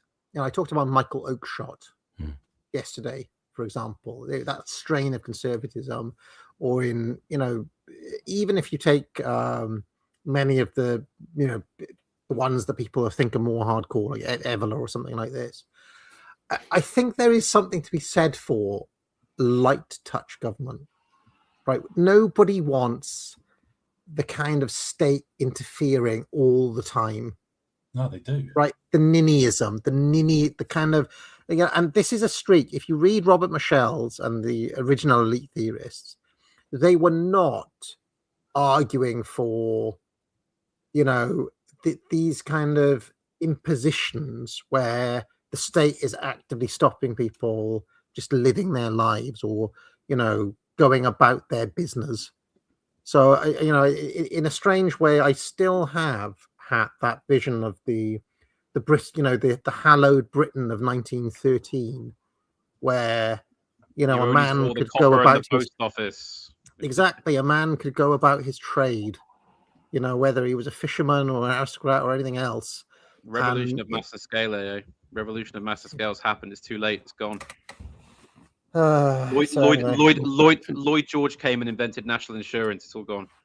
This the question of government intervention, though. I see the comment in the chat about people don't want government intervention. I mean, you're talking about the silent state, aren't you, AA? You want the police to collar villains. You want, the army to kill the Queen's enemies. You want the railways to run on time. You bring back Beeching's cuts. I'll give you a very tangible example of what I'm talking about. Okay, so in the Britain of Peter Hitchens, okay, he would see the Bobby on the beat, right, walking down his local street, and he'd think, oh well, that's good. Oh look, maybe he'd give him an acknowledgement, but in his self, he's thinking, oh, I'm glad he's there. He's keeping the streets safe. Okay. Now, I was pulling out of my home the other day, giving AAA a lift. We were off somewhere. We were off to the shop or something, and AAA was in the back. And As I was turning out of the uh, of the kind of drive thing there and turning right, on the corner there was a community police officer on a bike. Okay, a community police guy, and he was probably a bit skinny guy, probably in his 20s. He was writing in a little notebook, and I was thinking, what's he doing there then? And he did not make me feel safe. He did not make me. He did not make me think, "Oh, I'm happy that he's there, keeping the community safe." I thought, "Is he taking down my number plate?" I thought, "Is he? What is he on the? Is he snooping? Why is he there?" And you see the difference between those two things. And the reason that I have that feeling is because our relationship with the state now is like that, where it's like he's almost like a minor. Like I hesitate to say Gestapo or Stasi or something like that, but you just think you're not actually there for our benefit. You're probably trying to catch people out. I'll give you an example, right? Somebody told me a story the other day. This is a British woman in her 70s. I'll just say that, and she was coming out of the station waiting for her friend, and she had a sneaky ciggy, right, while she was waiting for her friend. And she just put her just kind of stubbed it out beneath her feet. One of these little community officers came along, gave her an offence, like literally gave her a fine for littering, treated her like a criminal, and she was really pissed off about that. She was just like, why? Like, what is the purpose of this? And it's that sort of thing where there was no exercise of common sense or this is not a troublemaker. Feeling like you're part of the same community. Yeah, this is just like a 70-year-old woman who, she's not going to do any harm to anyone. They used to exercise power in a way whereby you actually could self-police, in a sense. There was the art of what was known as giving the gypsies warning. You could sort of hint to somebody that you could foresee evil things in their future if they didn't do something, but it wasn't in a threatening way. I'll give an example. There was a military friend of mine, old one, and he had a fireplace, and there was a trophy rifle, like a Russian sniper rifle or something, that was above the fireplace. As a memento, that kind of thing. And he was having tea one day with the chief constable of the local area. And, they had a very agreeable time. And then, the chief constable was about to go, and he said, that rifle, very nice. That won't be there when I come back, will it? And so it was kind of, you were allowed to sort of, the chief constable didn't care. As long as he didn't see it and it didn't cause any trouble, that's fine. So you police yourself, you know what the line is. And he's just reminding you, and that's it. And there was another kind of little story along these lines that was brought up in the same conversation I was having with a story. This was going back in I guess it would have been in the 90s, where woman I know was a teenager, right? She was a teenager, and they went to the bank manager, right? You can imagine. I'm picturing Captain Mannering myself, but it was actual bank manager. But they knew the family, and he was like, "Oh, look, you're probably a little bit too young to have a credit card. I shouldn't really do this, but I know you're from a good family, and you're not going to abuse it. I'll just give you one, right?" That would just never happen now, because one, there's just no chance that the board who works in the bank would know the family. For one, it's just almost no chance that you'd know that person in the bank. Two, computer says no. The computer would just say no. You can't do that, because the discretion has been taken out of it by the computer, right? So the relationship that we have in that interface, because the bank is sort of authority. It's not, but it is sort of an authority. All of those kind of interfaces that you have are different now, to a point where it's impersonal, to a point where it's just like, I don't know. So, and then you get the lion fox problem, like you say, when they need to exercise. The old chaps, the old lions, could exercise force in a controlled way, hinting, very subtle, very benign. But the foxes now, when they try to exercise force, they screw it up. then that's how those Yeah. policemen, those young police, are trained. They're trained to try and be diplomatic and sort of crafty, but they're not very good at it. So then they have to go in with the boots on, and they make a mess of it. So when I'm not really kind of reverting to libertarianism, but I would like to see less of that sort of thing and more of the.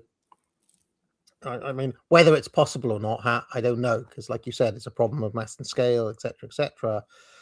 But these are all the sorts of things that I would. I feel like one big stompy Tory government or reform government that was really, in the Thatcher mold, might actually be able to at least peel some of that stuff back. I would like to see it done, to be honest. But why government's power never willingly gives up its own power, does it? And like Thatcher and co never did anything to disempower the police. No. Quite the opposite, right? Yeah, it's all. It's they're not. These governments exist at the behest of the powers that be. They're not going to change any of this, are they? I mean, to be honest, I just think the only way to get the Britain I want, and I'm being completely serious about this, though it sounds silly, is just do British North Korea, like just completely seriously. You have to come into power, detach yourself from like global economic systems as much as you could, probably plunge the country into darkness and poverty for quite some time, and then just sort of just manufacture that sort of. It'd be almost like The Prisoner. You'd have to manufacture this sort of 1950s Britain. Basically, the idea being that, well, it's better for the plebs than what we had. And we're going to just force them to live in it. I'm not a number. I am a free man. You're an individual because you listen to Pink Floyd. Yeah. We want Juche Panamarism. Yeah.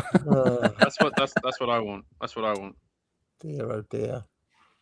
Anyway, let's. I'll just enforce it. It just, just like that. You see, what's weird though is that we're watching Trauma Zone here, and in a strange way, the life in Russia, in the post-communist moment, was almost like they had less disruption than we have had. We're talking about the old ways and going back and how it's impossible. Looking at Russia, I feel like they had. I don't know. It feels like. What's that phrase in the longue durée? You mentioned it yourself, Hat. You said life for those women probably didn't change that much. They're just doing what they would have always done. Effectively, yeah. I don't think that okay, sure, that they would have had to live through some pretty hard times, and probably things like basic goods and services improved, but. You really telling me that their life is that much different from when they were young girls in, say, 1928? Is it really that different? Living out on a farm in Siberia?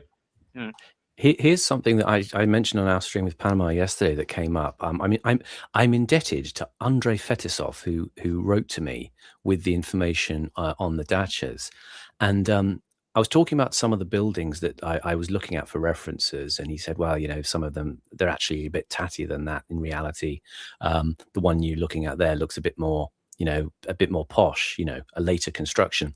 And I said, do you have a culture in Russia of kind of hipsters, coming from the cities and, buying up the old dachas in the way that you have our hipsters from the cities going out, buying a cottage in Sussex or something, and trying to kind of get back to an authentic way of living?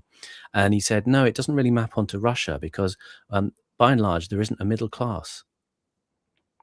So maybe it's an absence of a middle class over time. I mean, I was quite shocked. I mean, again, hashtag not all. There may be some people, there are obviously very wealthy people in Russia, but then maybe there isn't like a tier of the annoying strivers in the middle. Well, this is also, where the classic Marxist theory is correct, Simon. And, this is just also basically true if you're familiar with Carlyle or if you're, an old school reactionary, which is that basically the problem is the bourgeois class. Once you have a class that exists on the forces of property in the market, they will begin to just mess the society up in general. As long as you have your aristocracy and your plebeians, and you basically just have those two classes as set as kind of boundaries with a very, very small artisan middle class between them, then you can pretty much guarantee societal stability in a way that you can't if your middle class is, Tiny Rowlands and Jeff Bezos is Bezos. I don't know what the plural of him would be, but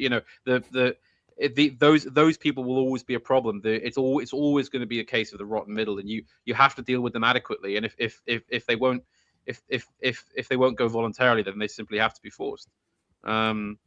If you want stability, I mean, this is the fundamental reason for the classic phenomenon of the communist societies being less progressive and less sort of degenerate than the liberal ones, because as Bowden puts it, communism's a bullet in the back of the head, liberalism is syphilis, right? There's actually a more wholesome rubric to a communist society normally than there is to a liberal capitalist one, where you get the rot. But here's the problem, Hat. I'm a bourgeois, so what do I do now? This is the issue.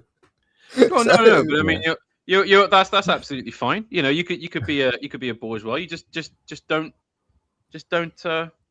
do what people do. When they get that type of state. My interlocutor Andre was saying about in that sort of Soviet era world, AA would have a state provided lodge anyway. So exactly, I mean, AA is an aristocrat of the soul. I mean, he wouldn't. He doesn't really get lumped in with the board. What I'm saying is, never forget. What I'm saying is, you're not sat there gorging on a triple lot pension and demanding that your stocks in Nvidia have to go up even more this year, type thing. You're an intellectual before you're a bourgeoisie, I think. Oh, thank you. All right. Okay, so let's a kulak, exactly. I am a persecuted kulak. He's nomenclatura hiding as a kulak. Okay, let's turn on Trauma Zone. Oh, I should remind people. Promo code Scorcher, 25% off. In fact, that would be a good. I'll play the ad, and then that'll be a good break. Then people can timestamp it. It's the Academic Agency Summer Sale. Use the promo code Scorcher, 25% off all courses. Scorcher, get it now. Scorcher, Scorcher. Scorcher! Promo code Scorcher! Scorcher! Scorcher! Buy it now! So there we go. It's interesting because obviously a lot of people are watching the channel who new viewers are watching the channel at the moment due to the Great Thinkers series. And while the Scorcher ad is much loved among the audience who've been trained, I do get the occasional very angry comment about the Scorcher ad. Oh, it was going so great, I had to stop watching because of that ad. It's so annoying and all this sort of stuff. And I always just said, you will learn to love it. You will learn to love it. Or sorry it didn't do something for you, but trust me, it's much love for a reason, and things like that. So that's been interesting to watch play out. But classical conditioning of the audience. Yeah. How old is the Scorcher ad? How long has that been running? It's got. I wouldn't know for sure. I don't know for sure, but it's got to be 3 or 4 years old at the very least, maybe even older. I've been doing this.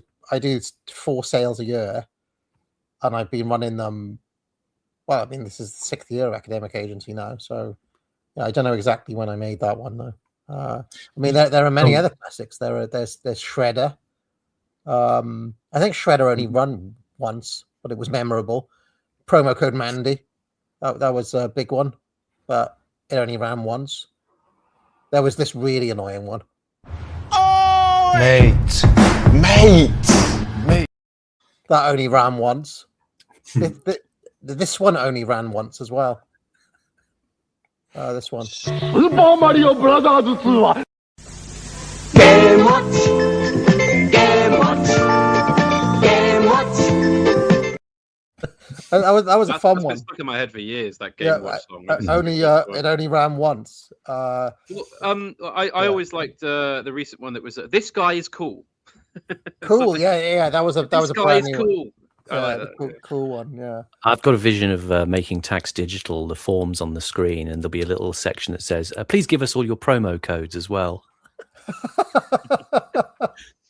But I want to make one based on Owen Jones now. I played this video yesterday. And he starts it. It goes. He starts the video. Oof, brutal. And I want to take that. I still got it. Look, watch this now. Brutal. Andy Burnham. See it? Look. Oof, brutal. Oof, brutal. That is the makings of a promo code. Oh, and no, brutal. even for him, I feel bad for him. Look, did you see the destruction and devastation around his eyes and his face? Oh, Owen, it didn't have to be like this, Owen. Oh dear. Okay, let's make a start. Do you think he's on lithium or something? He looks like he is. No, just ketamine. Хватит, наверное. Хватит. Ну, если господа с весной приедете. Приедете что весной. Дядя будет есть свеколки и морковь. Слушай, а ты прям в сумку. Все ли? Вот, кстати, Восплан. Проезжаем. Вот он.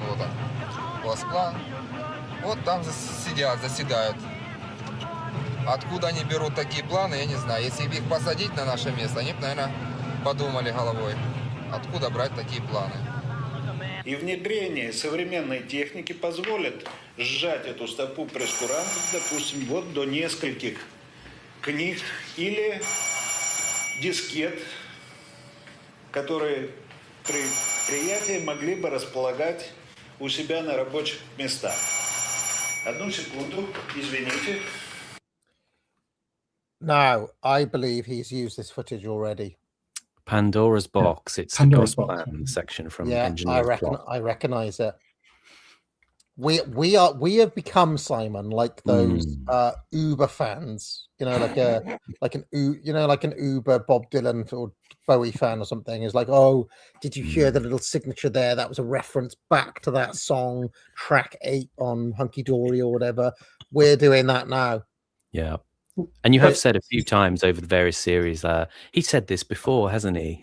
He's really saying the same thing again and again. I quite deliberately refer back to earlier moments in Curtis's own nerve or our coverage of it, because this is the deepest lore, right?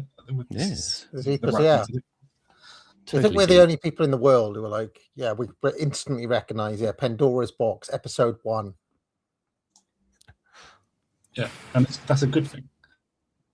Да, сейчас. Хорошо.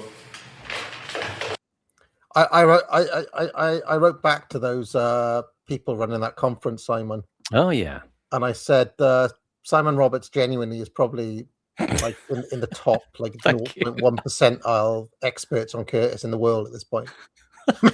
Seriously, you might be the #1 world expert in Curtis. They haven't responded yet. For people who are interested in the Adam Curtis party conference in September, I think there's a deadline by the end of this month to actually buy early bird tickets. I haven't been paid by them, by the way, to say this, but I think the way they're doing it is they're trying to sell the tickets and then work out who they're going to get as speakers and pay for them with the money from the tickets.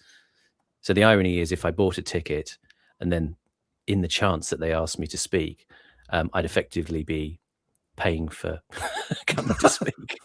paying me. All right, okay. Crafty. Yeah, but I did say, I said Simon Roberts genuinely is a world expert in Adam Curtis. Let's hope Brian Jenner is listening. Я прошу прощения, по срочным делам меня требует к себе министр.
Вот тоже наша комната. Вот здесь нет никого, знаешь, где-то на совещании. Тоже такое бывает, да?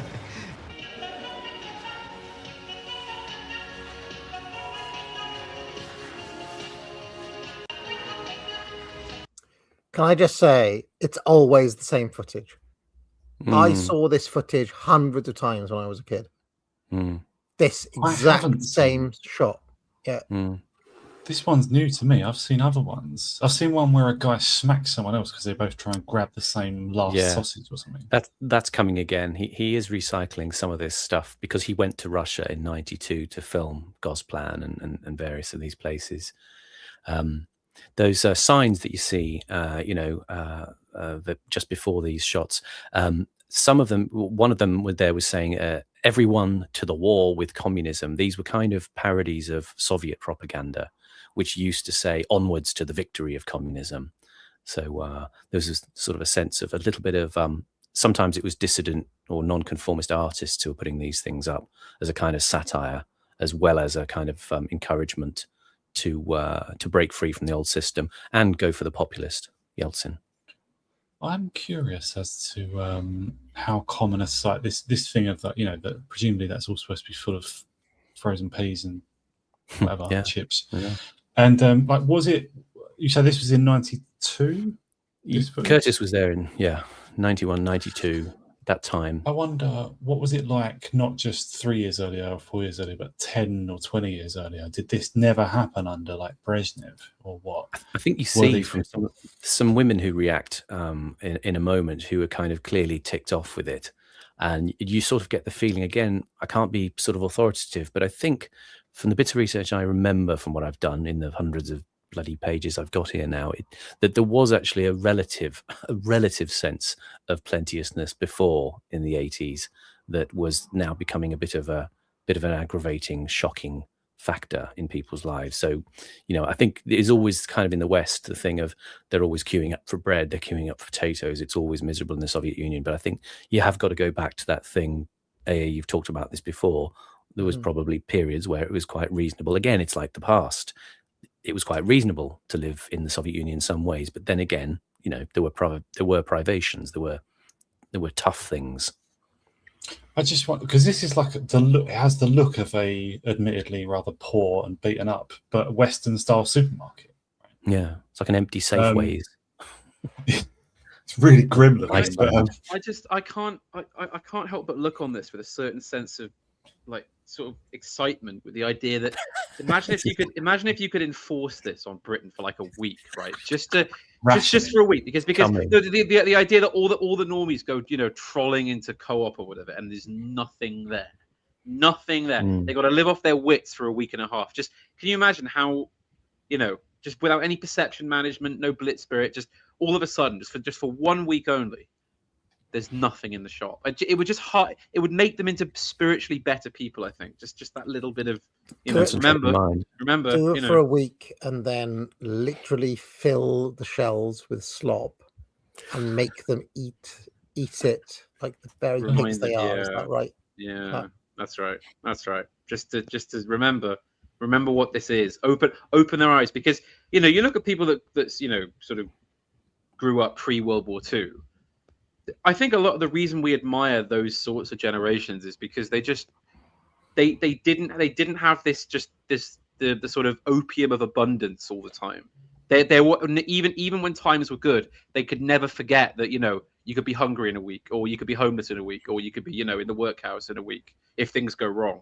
And that's just, you get a better country if you have those sorts of people in it. People who remember hard times, I think. Just want something else that makes me curious is that, Simon, you said that I presume Pandora's Box was made in '92, right? That's when he went and actually took footage himself. Yeah, he goes and films these long stretches of B-roll and interviews. Yeah. And Gosplan was still in full operation in '92. Isn't that a bit confusing? Like, we're supposed to be into the sort of like chucked in at the deep end of free market, rapacious Robert Barron. Well, let's put it this way: Pandora's Box was released in '92. He could have filmed it in years beforehand. It's never clear because there's not always enough information on Curtis out there. So yeah, usually films are filmed the year before they're put out, generally speaking. because we talked about like, I think it was under Can't Get You Out of My Head or earlier in Trauma Zone. I think the question was put to me like as the sort of Jeffrey Sachs of the group or something. I don't know. Like, how do you end communism and bring in the market? I don't have an answer for that. I don't know how do you. Who's ever even faced that problem before? You know, before the 80s, late 80s. Like, just one other thing I'd mention in relation to this is that there's a speech people might enjoy by Rothbard, obviously at the extreme other end of the economic thinking scale, called The Polish Disease. And I just looked, it's actually it's from 1981, but he mentioned some of these problems, like supply problems, as in like, I think they showed it just a second ago, like boxes of this were being sent to the wrong place. Well, these two things are supposed to fit together, but they've been sent to two different cities and stuff. Like Rothbard mentioned that in 81, so that was under Brezhnev still, end of Brezhnev. He mentions like, yeah, this was already a trope, I think mentioned by by people like cynical, you know, jaded people in the Soviet Union. That yeah, like the toothbrushes, like why haven't the toothbrushes come through? Well, the heads were sent to Omsk, but the handles were sent to Tomsk. Yeah, and you know they're not been assembled. That was a sort of a Soviet joke. So you know, plus the genre of Soviet jokes, not just the one that Zizek tells, but like you know, like Soviet jokes were already like a widely known thing by the mid '80s, probably long before. Like and they're mostly based on how shitly things worked, you know, like or how badly the managers did it, you know, or something like that. Like we're working our bollocks off, but we're still just as poor as ever, you know. Like I just, you know, so much economic dysfunction was already evident before Andropov, which I find interesting. I don't know what to make of it, but you know. Yeah, I mean, one of the things with the case last week that I presented from the article in Medium was, I mean, people pushed back on that as well because maybe, you know, what I explained or what the article projected was the sense that, you know, Andropov had a kind of, you know, big brain plan to reformulate the economy, and, you know, the KGB with the all powerful kind of, you know, villain organization. Obviously there was the element of it was more complicated. There were elements of chaos. There was, you know, the food being diverted, siphoned away, sold, corruption going on as a factor of that, criminality arising, the people who you know, from the security infrastructure remained, you know, with their networks and their institutional connection. Other kinds of perhaps aggressive businessmen rose up, you know, but then they probably were compromised at some level and fell in line with the infiltration of the Siloviki, the security apparat, into companies more broadly. So the people who are kind of, you know, you're sort of slightly dodgy small businessman who grows and grows, you know, with a bit of sort of, you know, selling stuff out of the back of the truck, eventually is kind of brought round to their way of thinking. It's not so much that they're, you know, they all powerful, you know, spider's web manipulators, but they do put their, you know, they do put their fingers into the pie. You know, they do wet their beaks and say, you know, it'll be good for you if you work with us.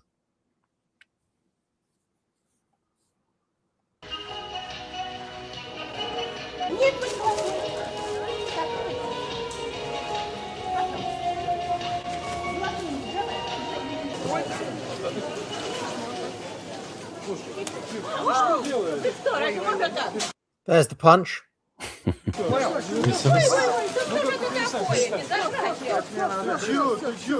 Novak Djokovic at the back.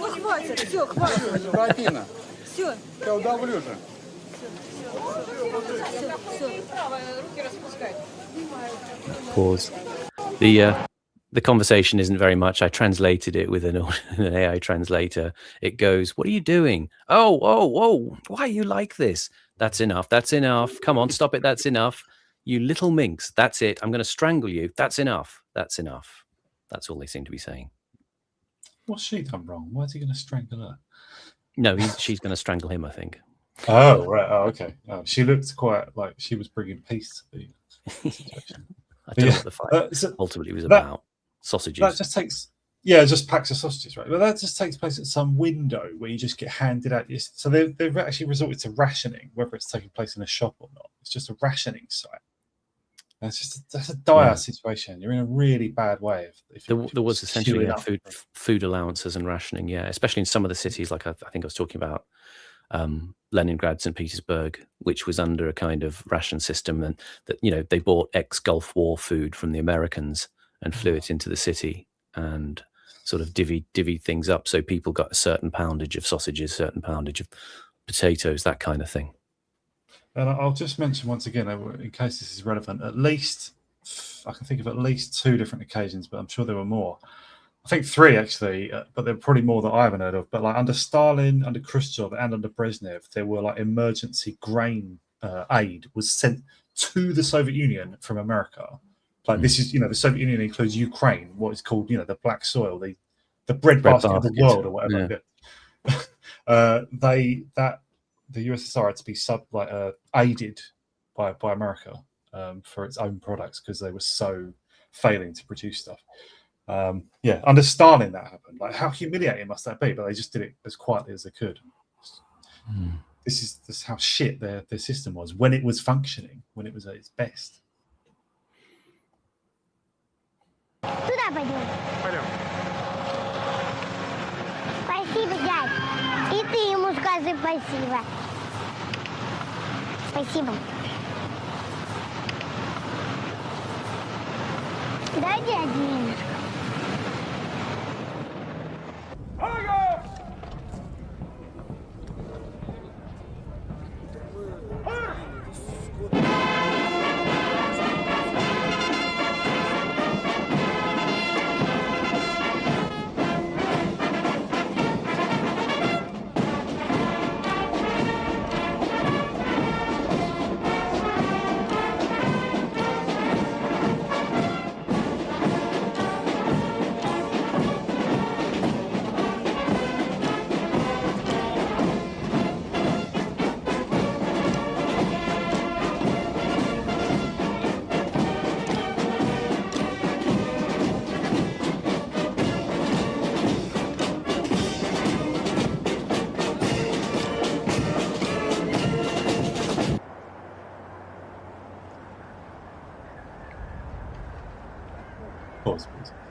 That was just a nice bit of Curtis footage choice there. Like, it made them look like they were on a balcony, like the Kremlin Palace. Slightly ridiculous, yeah. Mobile viewing platform. I always wonder who gets who is it that organizes those massive totalitarian parades that regimes have? Because it must be a very specialist job, and you can't mess it up. You know, who manages all that? I wonder, because you'd have to coordinate like different branches of the military and different army units and things, and you know. Yeah, that person must have cut through. That person must be like what they call a czar in the West now. You know, like that person is allowed to like bring, you know, cross-departmental action sort of thing. Yeah.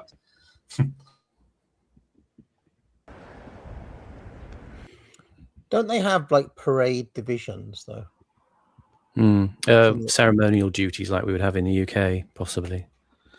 Yeah, when they parade the long-range missiles, are they armed? Are they ready to go? If war broke out during the parade, maybe. I hope not. But maybe. They haven't got a launcher really. They've just got the rocket. Usually. What you think? Like, look at him over there. He's a troublemaker. Just get him. You know? That was a tri-services parade for the Army, the Air Force, and the Navy. By the way, this is interesting. This place here, in Tajikistan.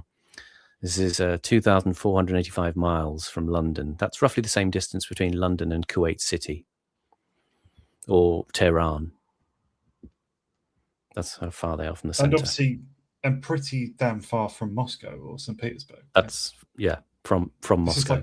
That's what I'm saying. The same distance. Oh, from us in London to Kuwait City or Tehran. And just to emphasize something we said late on in Can't Get You Out of My Head, you know, Russia and the Soviet Union and Russia now, and monarchic Russia as well, was like an empire. This is just a completely different ethnic group, completely different people, different religion, everything. Yeah. These are Tajik people. I don't know. How do you manage something this vast?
Guy in the chat who said Welsh amusement ride has been banned.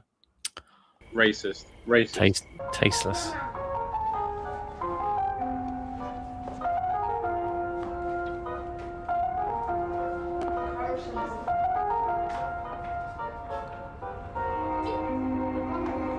Young AA watching the wrestling. I was thinking it looks a little bit like Mike TV from the Willy Wonka film. Remember him? Yeah. The pistol. Никто не знает, она не прописана. Ты только молчи. Я детей прописала. Да, Наташка одна, когда 50, когда 40 тысяч, когда побольше, когда поменьше. Понимаешь, когда как? Сегодня вот 50. 40 я спрятала, хочу просто из-за того, что мы на квартиру хотим уйти. Ну какого хрена ты орешь? Ольга!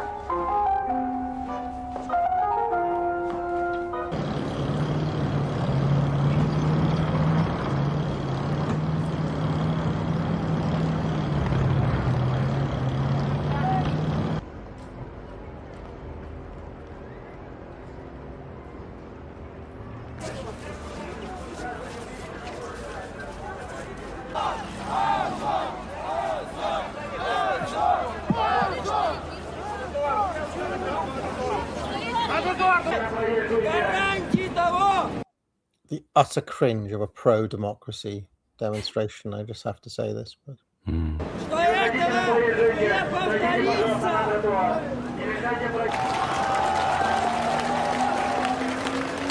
Ты знаешь, какую я мафию знала на Курск? При мне, знаешь чем? Она что торговали? Я молчала. Игорь, а что бы ты на моем месте делал в то время?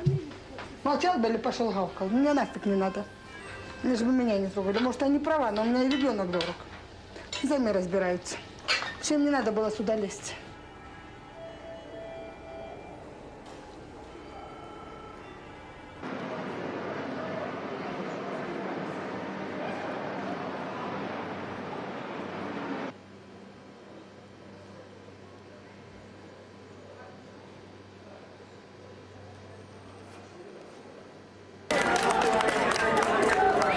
Демократия – это не только законодательное закрепление многопартийной системы. Свободная пресса плотом демократии является способность граждан стоять. Of the ability of citizens to do what?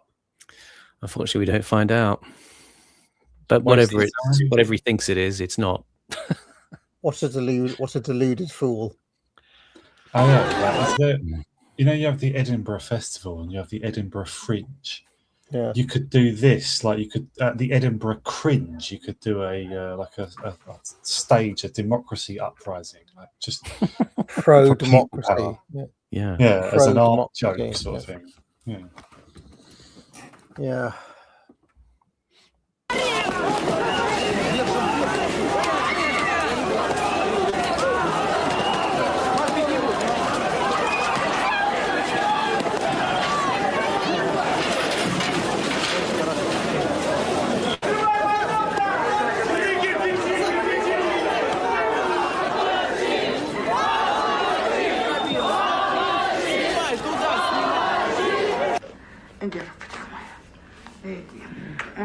Мою звезду Голливуда обидели. Ой, что-то... Постой. Я не пристаю, моя. Никакая тебе звезда из Голливуда. Черт, звезда Америки. Просто... Киноактриса маленькая. Вредных. А ты вот когда вырастешь, Наташа? Никогда не вырасту. Почему не вырастешь? Никем не буду. Вот и все, Игорь. Вот так вот. Поврете на меня, да, я вам что, обезьяну? На обезьяну ты не похож. Игрушечная, из которой только играют. See, my daughter's like that. She just cannot, just rejects it. You know, doesn't like any bit of fun like that. Be like, I am not a monkey. How dare you? She'll say, "Don't stop being rude." She'll say, "Stop being rude."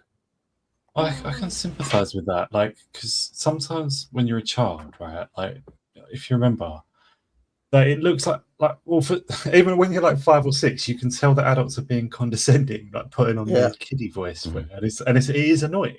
Some kids don't mind it, I guess, but I used to just like talk to adults who talk to me normally. I used to prefer that. Yeah. It is sad how kind of hardened she is to having to go out and beg to support her mum, and say, "I'll never grow up, and I'll be no one." She seems terribly grown up already for a little girl. Horrible. Yeah, that was a sad line, I thought. Yeah, this is a bad situation. If only she had Andy Burnham. Also, he'd make sure they were taken care of. Where's her dad? No matter how good she is at begging, like what did you say she was 6 years old, Simon? 6, yeah. At the age of 6, there are going to be like dodgy people who can talk you into their car.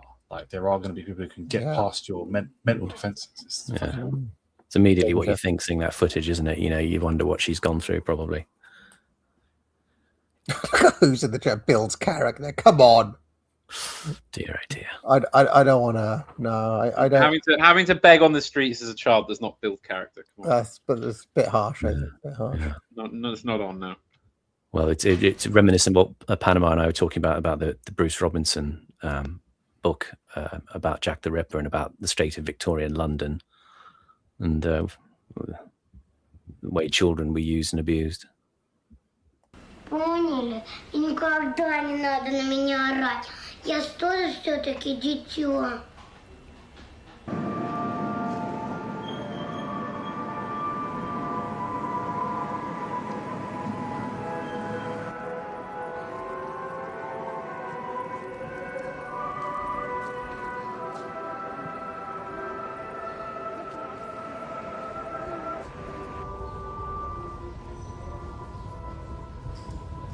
I do say that to my daughter sometimes. Say, look, if you don't listen to you, you'll be out on your ear. Get back down the mines with you. And then she'll say, "What? Like in my game Fields of Mystria? Can I have a mithril pickaxe?" I said, "You'll be lucky. You'll be lucky to have any sort of pickaxe, love. You use your hands." But she doesn't. Hard Scrabble. She doesn't get it. She never gets my. Yeah, she's not old enough yet. I don't think she takes everything I say literally in that manner. Is that an English phrase or American? Hard Scrabble. Like I think it's American, right? But that always makes me think of literally, like just pouring a coal face, but just with your hands. Like maybe some gloves. Yeah, use pour at it. You'll be lucky. Anyway. Yeah, I was also accused. I was playing. We were playing this game on holiday, and I was trying to make sure that she had basic catching and throwing skills. So when she'd drop it, I'd say, "Well, Butterfingers." And when she did a bad throw, I'd say, "Well, that's a cow throw." So I developed this lingo of Butterfingers and cow throw, and the missus is like, "You're always making up phrases or bringing in Welshisms," and then she'll repeat that. Cow throw's not a thing, and I then found out that actually it is a thing from American baseball. That there's such a thing as they've got this phrase, a cow throw, and it's So that is actually a phrase. Any Americans in the chat, if you ever heard the phrase cow throw from the world of baseball, what sort of throw is it? It comes from. Basically, if something like you've let the ball go out into an area like a dead cow, I don't know, like it must come from guys who must come from like cowboy lingo or something like that back in the day. But anyway, let's carry on.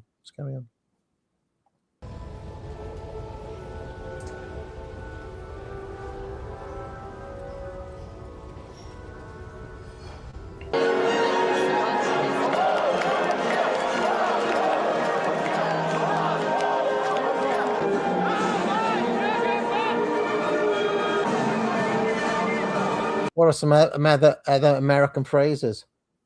That's too much mustard for one hot dog. What other American things are said?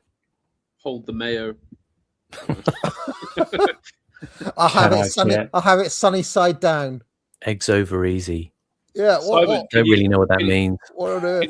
Can you do any sort of Pulp Fiction style hash house lingo for us, Simon? Sort of, put it on a raft, make it swim, devil it down. I'm not that deep. God, no. You've got the words. I think call an audible is an Americanism, isn't it? Make a call in the moment. Call an audible, yeah. It's when I think it's when the coach in football deviates from the play they had planned and calls an audible. Because American football is very planned out in advance. They've got like set movements and stuff, and every once in a while they call an audible. Oh dear. Or like I think it's maybe who's the star, the guy who throws it, the quarterback. The quarterback deviates from the play they had planned, and instead just like throws it long because he sees an opportunity or something. He calls an audible. So. What? But does he yell something first as he's about to throw it? I don't know. Like he makes a split second decision to deviate from the play that was they prepped. Don't they have a thing the choke in sport? The choke, something big, but I don't know what it means. Well, that's when you choke when you bottle it, basically. Choke. Right. Okay. Choke in the moment. Choke. Bottle it. Right. I see. We'd say bottle it. Yeah. I'm sure all the sports that they watch in America, like I think all of them, they only watch them just to not watch our sports, right? All of them. Like it's just to have their own thing, and like I don't know, because like there's no reason to watch baseball, ice hockey, basketball. What is it? Yeah, basketball, American football, and like even in car racing, they're not really into Formula One. They're into NASCAR, Indy racing, which is really similar to Formula One, but just simpler tracks, right? And like it's just all crapper versions of. Yeah. Do you remember there was a thing a few years ago? The BBC was playing match of the day type commentary, but on American football late at night. Were they? Yeah. It was it was a strange. I don't know what there was a push for. But it was a lot of people getting into the old gridiron at the time. And they were following. Yeah, it was kind of studio in London, studio discussions about what was going on. It's a strange moment. It was a few years ago. That was when they were pushing because they played the NFL game in Twickenham, in Twickenham Stadium, or it was one at Wembley as well. I think. I don't know if that's still ongoing, but there was a push to break NFL into Britain a couple of years back. In fact, for that season, that I was a Seattle Seahawks fan. If any Americans are in the chat, it was when the Legion of Boom were there, and Marshawn Lynch and Beast Mode and all of that. And they had a black quarterback, I remember, who wore number 3 on his back. Forget his name now, Aaron Wilson or something. Aaron Wilson. And I really tried to get into it. And I tried to, but because I was coming from British football, Horus, I approached it like a British football fan. But it was America, right? So I was like, well, look, if I'm going to support the Seahawks, I'm going to have to know the squad, right? But they don't have just one team. They've got 2 teams. There's the defense and there's the offense. 2 completely different sides. And there's a specials team. Like there's another bunch of guys who come on. And it's like, and then you quickly learn, like in American football, even people who are really into it, like they know the quarterback, like the 2 wingers who score all the touchdowns, and a couple of like star defenders, and then there's like a bunch of jobbers, like a bunch of other dudes. Okay. But me being me, I was like, well, I want to know every single player and their squad numbers, positions they play in, and so on. But I find a lot of American football fans. Because if you supported Spurs, say, you'd know the entire Spurs squad, wouldn't you? You'd know like everybody, and you'd get to know them all, and so on. But I find American football fans were really just kind of into like 4-star players a lot, much more emphasis on the stars than on the individual than on the rest of the team. If that makes any sense. Anyway, so they know about so they'll know about Paolo One-Shot, but they wouldn't know about Steve Potts. Exactly, or like Julian Dix or something. Yeah. Terminator. They've known Terminator because of his powerful free kicks, maybe. Oh yeah. Yeah. So that's just crap. That's just not as good. It's not a fandom either, is it? I don't know. It's weird. It's very, very geared towards the big stars and not towards like, like people just don't care who, like the second dude in the second linesman, like they just don't care. It's just like, oh yeah, bloke. Anyway, let's carry on.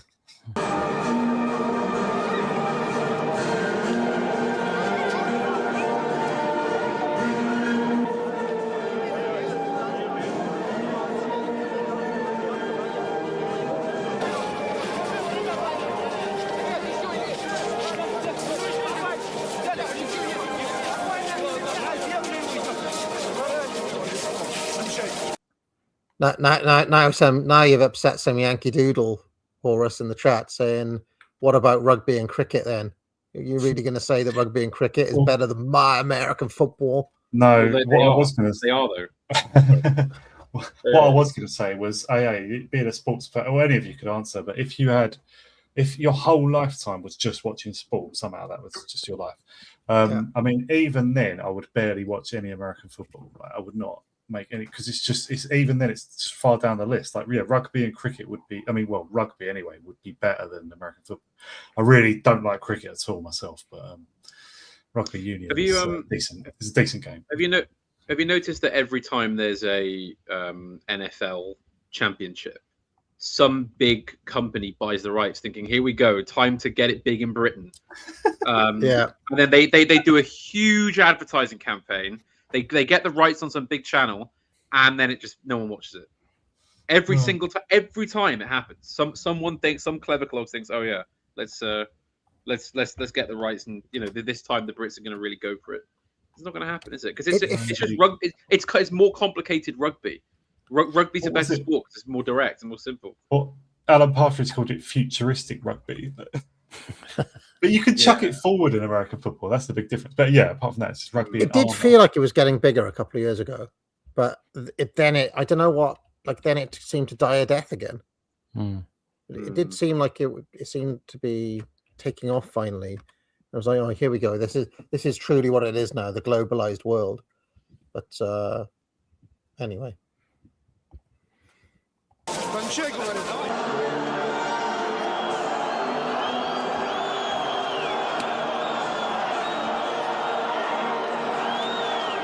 That was the other really weird thing about it. It's like, well, how do I watch the games then? Oh, you have to get this app, and then you can like what? An app? Oh yeah, you get the Seattle Seahawks app, and then you can watch their games, or like it's every weird. Game's it's just PPV or whatever. Right? It's weird. It's really weird the way they do it. But anyway, well, they're like the American Football League. I mean, football is run weirdly as well. Like the franchises have got more power than the league or something. It's weird. Like it's completely whole different structure. And it's like there's a play.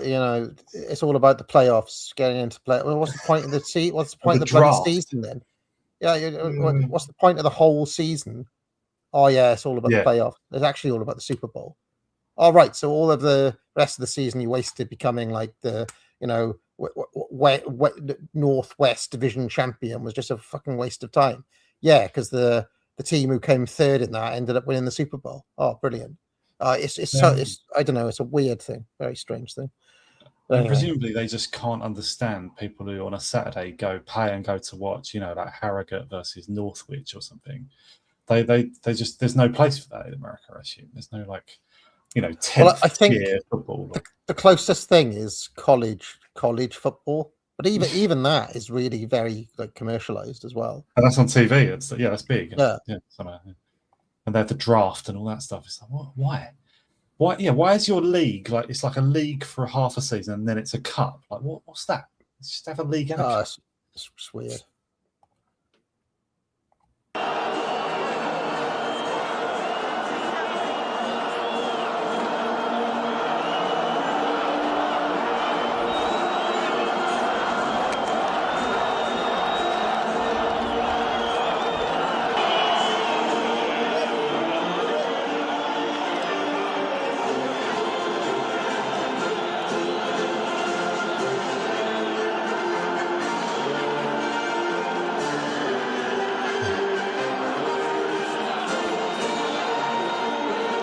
A brief pause here. Just to say, I got the AI to translate some of those signs they were holding up, and Curtis is saying, the crowd is jeering Gorbachev. It's not quite clear because it looked like some of the signs were sort of. There was one of the big signs there that was flipped around. It was making accusations against the KGB about a chief prosecutor having been murdered, and and it's kind of like. I suppose sort of slightly like conspiracy sphere stuff. Somebody's done a screed of text saying, what are the connections between, these criminals and looters, in the state security forces. And the other side of the sign is saying, represent the Soviet people, away with the thieves, for perestroika, for the country, the whole country, stuff like that. So it's not quite clear, maybe pro and anti Gorbachev sentiments, I don't know.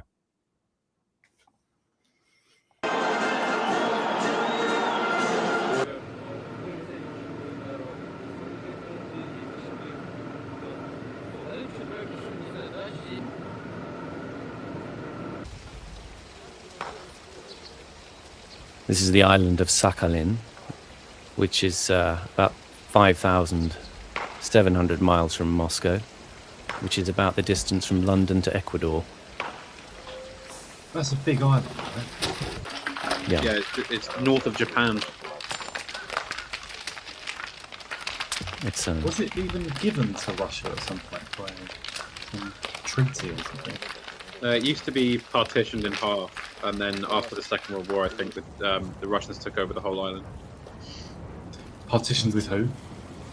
The Japanese. Right.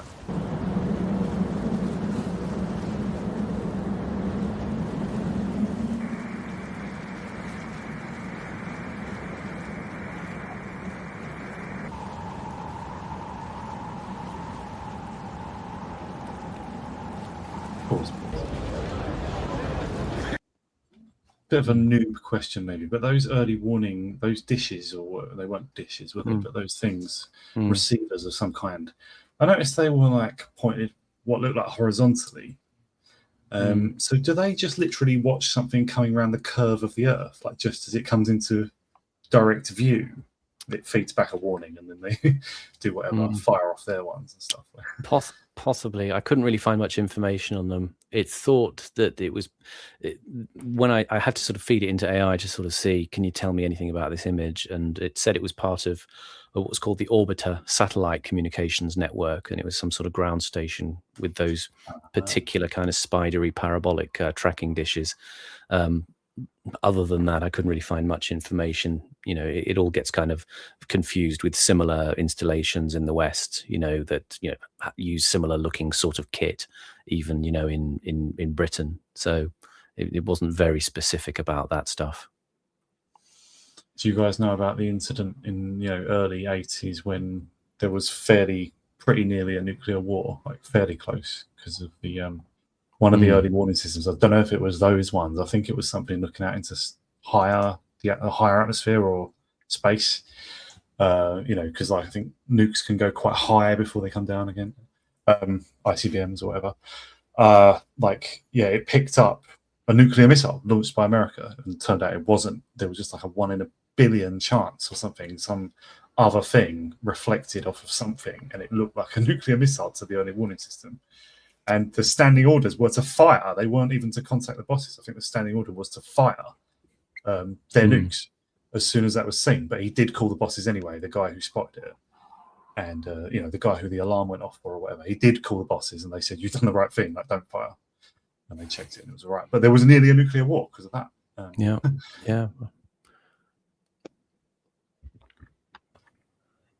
Incidentally, by the way, 3.4 million people watched the Super Bowl in 2024, which was a record in the UK for the Chiefs versus the 49ers.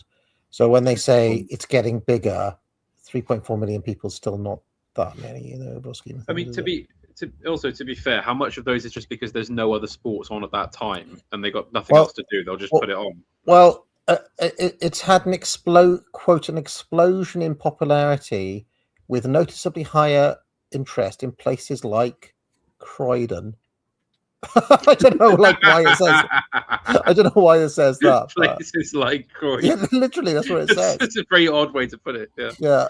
So like Croydon. What else is on that list? What other places are like Croydon? London, which is also basically London. the same. Newcastle, Manchester, and London. Dieter's law is very big in places like Gravesend. Is there like the American diaspora in Britain? Yeah, but then like they've done it like this, okay? That data is there were 242 searches per 100,000 residents in Croydon, okay? Which is a 200% increase over the national average of 81 searches per 100,000 residents. So out of 100,000 people in the UK, 81 people do a search for NFL on Google. That's where they're getting that data from. Right. That's ludicrous. So that's how they're coming up with their stats here. Also, betting is up on stuff like the Super Bowl. So again, that's largely because people just love gambling. If you just go on the William Hill app, they'll have like whatever the latest sports fixture is, and you can just throw money on it. So presumably it's that. Yeah, so I'm not really convinced that NFL has got big at all. No. Anyway, I have to look except into it. there might be a growing American diaspora in Britain. I don't know how many Americans live here. Like maybe they're watching it. Yeah, maybe.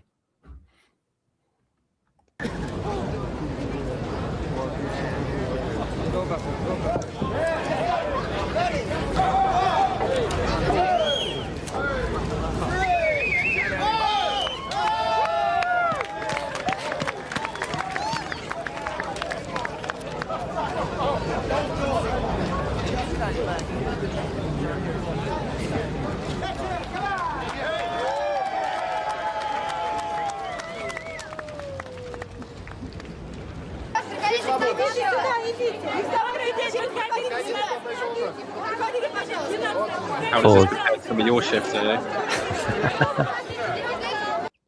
This is we're on safe ground here. Yeah, this is the opening of the first McDonald's in Russia on 31st of January 1990. It was the biggest McDonald's in the world at that point.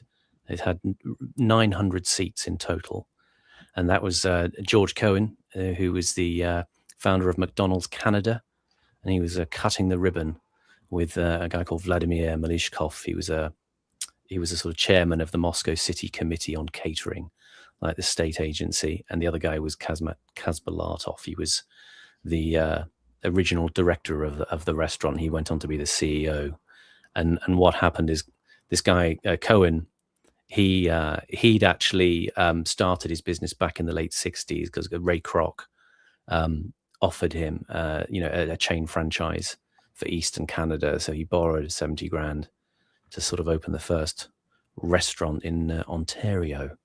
And he has a memoir called To Russia with Fries, in which he talks about the 14 years he negotiated with what he called hamburger diplomacy to try and let the Soviets, try and persuade the Soviets to let him set up. He famously was, interestingly, this is, we did a stream recently on Glengarry Glen Ross. George Cohen, this McDonald's entrepreneur, he started off as working for the Fuller Brush Company, and this was the company that inspired David Mamet to write Glengarry Glen Ross. It was a really, really aggressive, very prepared salesman, and he was hailed by Pravda as a capitalist hero of labor. So he came in and set up, and all the staff, they had about 30,000 people come in on the first day. And a lot of the Russian staff, apparently, this is why I found them really interesting, they had to go to Illinois to train at what's called Hamburger University, which is in Oak Brook, Illinois. All these women serving here have already popped over to America to do a course. They do a kitchen boot camp. They have to master every situation, cleaning the toilets, mopping the floors, flipping the burgers. They had to. There's something called the Speedy system. And they had to memorize the exact seconds required to toast the buns and sear the patties and assemble the Big Mac, so it was consistent with the franchise, directives. And they were taught to smile all the time. They had to sort of change the manner they had with the customers, because frequently people in shops in the Soviet Union were sort of a bit cold, and they had to sort of be really friendly.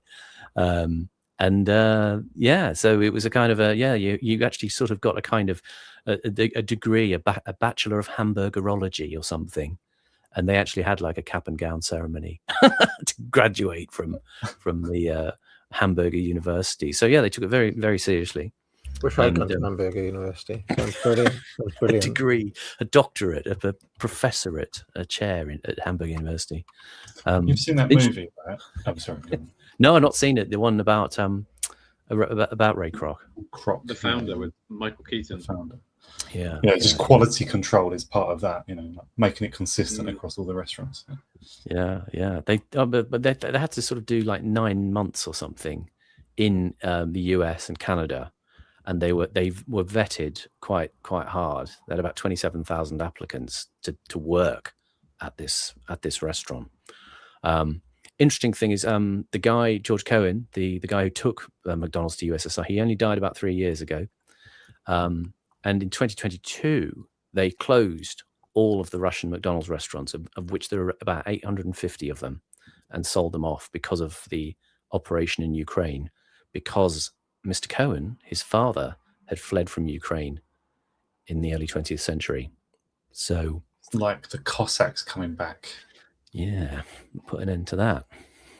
But didn't they repurpose all those McDonald's and call them literally? Remember that Eddie Murphy film where it was just like McDowell's? I think there is a Russian McDowell's now. I remember reading a story about it. And actually, since doing that, the cost of burgers have gone down and the quality's gone up, and people are like saying like Russian McDonald's is actually better than proper McDonald's now, because it's no longer connected to actual McDonald's. There are some interesting clips I'll put up afterwards. It'll only be on Twitter, obviously, but if people want to have a look, there's some interesting report from the day of the opening from Canada's CBC network, and they interview some old Russian guy who comes in and tries a burger, and he says, "No, I hate it. It's not Russian." Which is true. Just as you mentioned Eddie Murphy, are you a fan of The Golden Child? That just came into my mind for some reason. The Golden Child? That's an Eddie Murphy film that I watched when I was a kid. Is that the one where they've got like the little emperor, the child emperor? Something like that, yeah. He's like a prophet or something. Magical. He's got like an orange. He's like a little Dalai Lama kid. Yeah. I haven't seen one that film. segment a day to stay alive. Yeah, I haven't seen that film literally, or even thought about that film literally since I was a child, like I was 12 or something. So it's been a while since I've seen that one. Okay. So I'm getting to the age now where because I was talking to my brother last night, and he was like, "Oh, do you remember Frank? What? Who? Yeah, he was on Next Door Neighbor for 15 years. What are you talking about?" I've got complete blackouts of things that I've just forgotten at this point. Being older than me, Simon, you must have also got to this point in your life where you just have completely forgotten about things. Until like something stirs an old memory or something. Yeah, you completely forget, or you can see the image in your mind, but you've forgotten the name of the person or the actor or whatever. Just little attacks of aphasia. Yeah. By the way, out of interest, I looked up what other sports get in viewership compared to the 3.4 million the Super Bowl had at its record peak. The Snooker World Final gets easily over 4 million.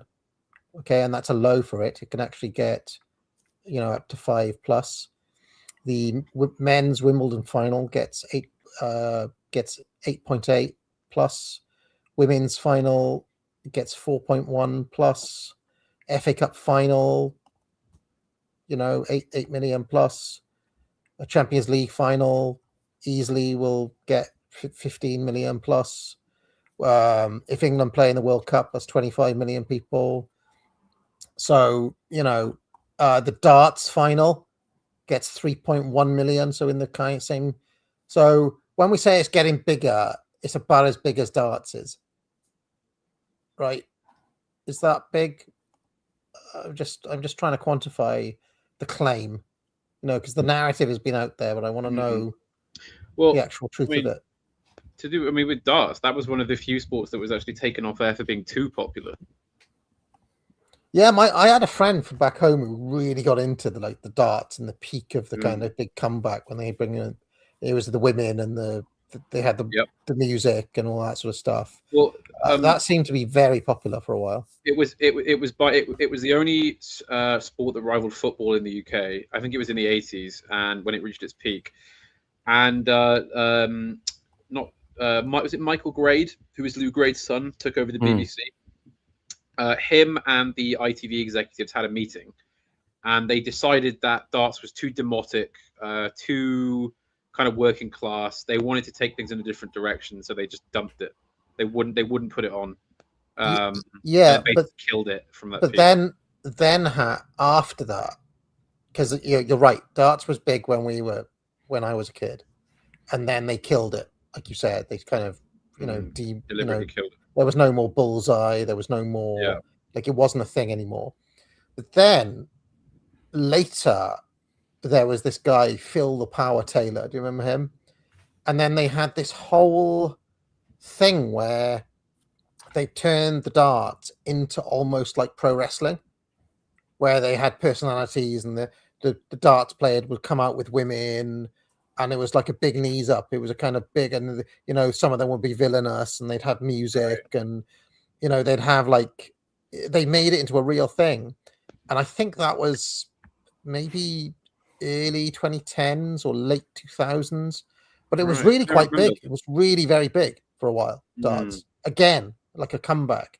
I think it's kind of maybe kind of evened off a bit now, but it's pretty popular these days. But it's also got it's become a bit slicker. Like it feels more like a major sport in that it's got corporate sponsors and sort of big organizations doing it. But I was discussing this with Simon recently. The idea of doing some streams on sort of demotic culture that is out there, but the regime just doesn't acknowledge its existence, basically. So like darts or like the old club comics who are still going, like who are genuinely really popular. Like they will pull in huge audiences. Jim Davidson, Jim Davidson, Roy Chubby Brown. I mean, like there is basically a world of like true. What you would at one time call sort of working class culture that is still out there. It's still huge, but just the accepted sort of official culture just never acknowledges its existence. I remember in around the year 2000, with a group of lads, we all went to Magaluf. I told you this before, and it's the only time in my life I've had my head shaved because the whole thing was we were all going to get a head shaved to go over there.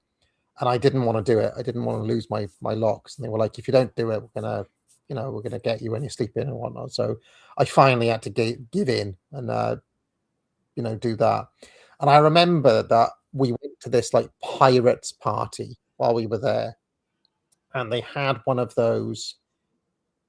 I don't know what you call them, Simon, but they had like he had like a kind of cloth bandana thing tied on his head and a little Hitler mustache.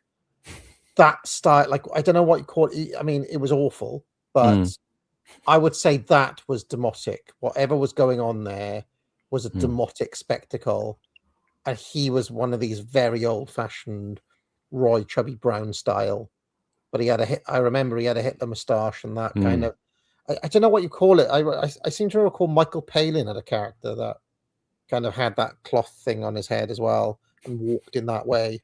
Oh, you mean like a Gumby? You mean the hanky tied knotted? Yeah, on like a Gumby. corners. Yeah, exactly. Yeah. Yes. Yeah. And I don't know what you call that, but it seems to exist in that kind of strange sub-butlins.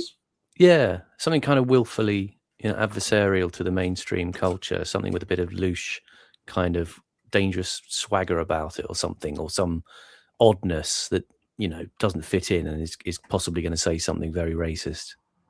Yeah, exactly. Yeah. So it can't be on the telly.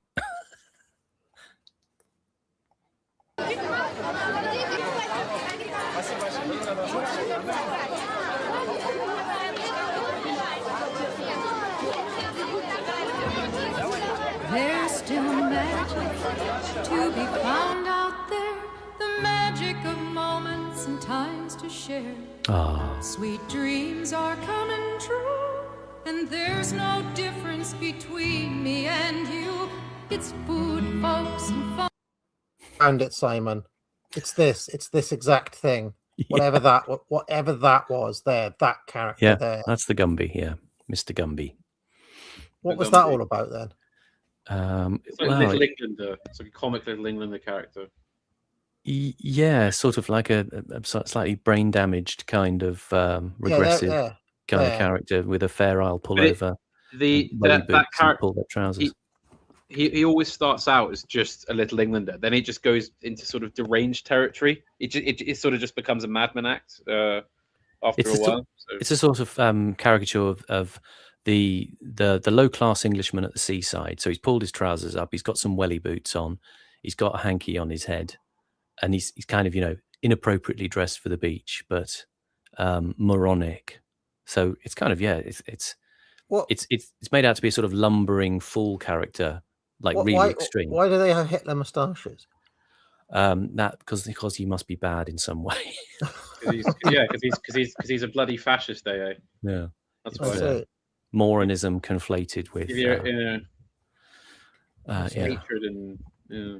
It doesn't come across overtly as a political thing, I think, in the show. It is like they sort of lumber around in packs, sort of talking, Mr. Gumby, yeah, and they sort of smash into furniture and things like that. It's a kind of strange kind of sketch.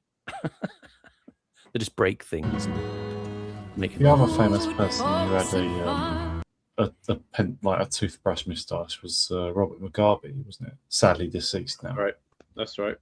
Oh, well, actually, Richard Herring did a show called he grew a Hitler moustache and then did a whole show called Hitler Moustache. Yeah. Where he shared his experience of what it was like walking around with a Hitler moustache for a year. Kind of a weird thing to do if you think about it. But, devotion to the art, though. It's very good. True. Yeah, kind of confrontational in a way. If you think about it, kind of really antisocial thing to do. Because it's like a sort of offensive Dave Gorman sort of thing. Yeah. You know the one, McDonald's, for food, folks, and fun. A simple smile, a friendly face, a golden glow lights up the place. Look around, there's magic you can feel. The world that keeps changing, there's still magic up there. You know the one, McDonald's, food, folks, and fun.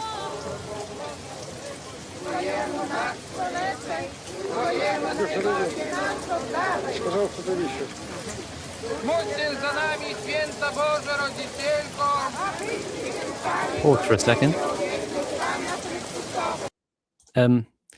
I don't know, maybe we're coming sort of towards time, but because it's going to get a bit grim in a minute, I've put something in the private chat, AA, which we might play out with, which is a little bit lighter and more amusing. It's a YouTube link. We saw the McDonald's advert in the Soviet Union, and this is another big franchise. What I'll do is I'll download it. Yeah. Okay.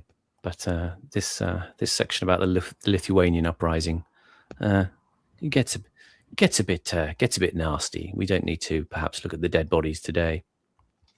There were people killed, weren't there? Yeah, these are the events in January 13th, 1991, called Bloody Sunday. The Soviets sent in tanks, and people were killed. There's a little bit of characteristic Curtis, just throw in a dead body footage, and we might want to sidestep that for today, at least.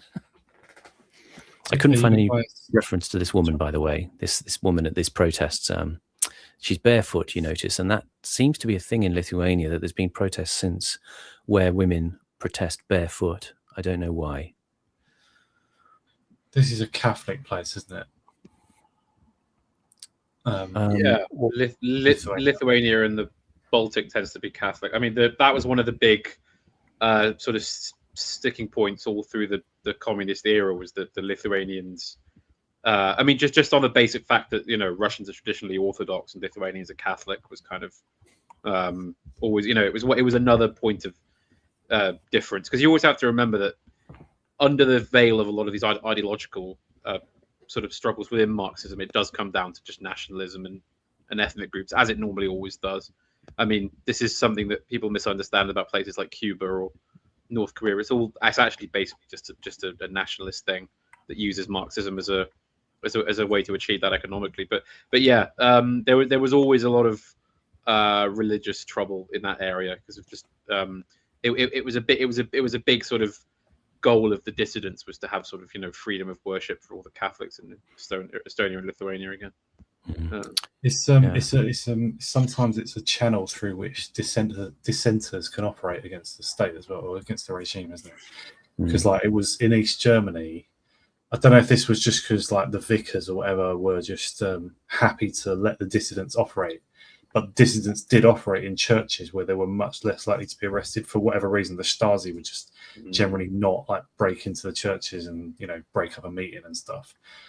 So a lot could be said in churches, and obviously in Poland, the Catholic Church was kind of part of the resistance. So after a certain point, and like obviously Karol Wojtyła becoming the Pope in the 80s, during the 80s. John Paul II, yeah. He that event like made, I don't know, just stirred up a lot of Catholic feeling against communist rule. I'm sure it was there already because that was a place, because in the Soviet Union the church really was repressed. I mean, loads of priests were executed and stuff. I think loads of churches were just blown up and like demolished and turned into Soviet building or a monument or something. They really like under Lenin, Stalin. I don't know what about later, but there was active repression of religion. It really was. I guess of Muslims too. I'm not sure, but when it came to the 80s, the religion was a way to protest, another way to protest. Just to reassure the chap in the chat, we will get dead guys next time. A little update on the Gumbies. Yeah, Simon. Yeah. In 2023, Michael Palin went on Rob Brydon's podcast. Apparently, Rob Brydon has a podcast. Oh yeah. And he said, Rob Brydon suggested that the Gumby character would be difficult to get away with today because, of obviously it takes somebody with mental health issues or something like this. And Palin said it was just a silly voice and somebody saying my brain hurts. Yeah. And suggested that cancel culture may stifle creativity. So there we go. Michael Palin spoke out against cancel culture 3 years ago in defense of the Gumby character. So Palin slams Brydon pushback. Yeah.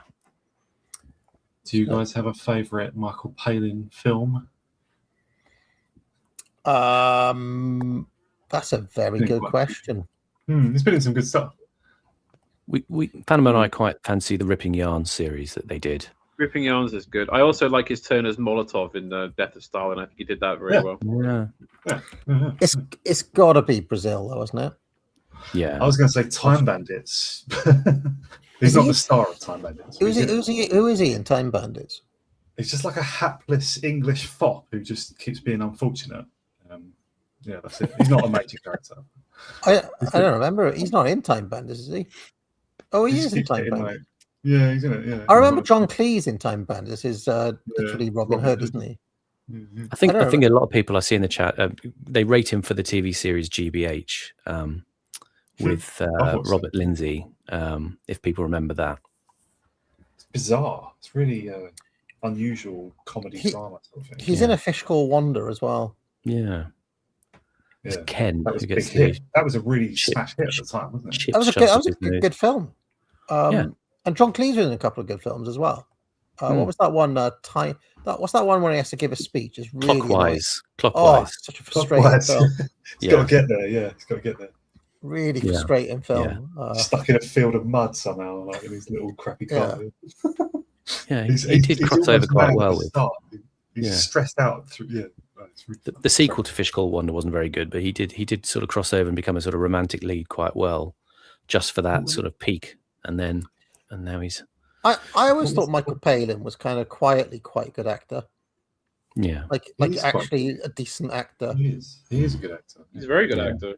The Pythons always thought of him as the best sort of one of the best actor among them, I think, along with Graham Chapman, but probably Palin edged it. Here's this video that you asked me to download. What's on a lighter note, what's this sequel called? Fierce Creatures, but it's not very good apparently.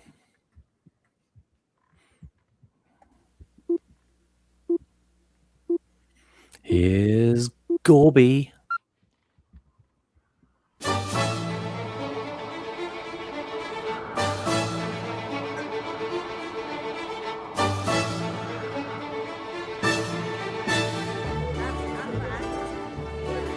Это Горбачев.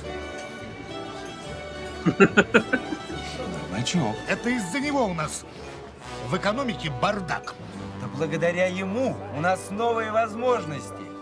Это из-за него у нас политическая нестабильность. Да благодаря ему у нас свобода. Полный хаос. Перспективы. Политическая нестабильность.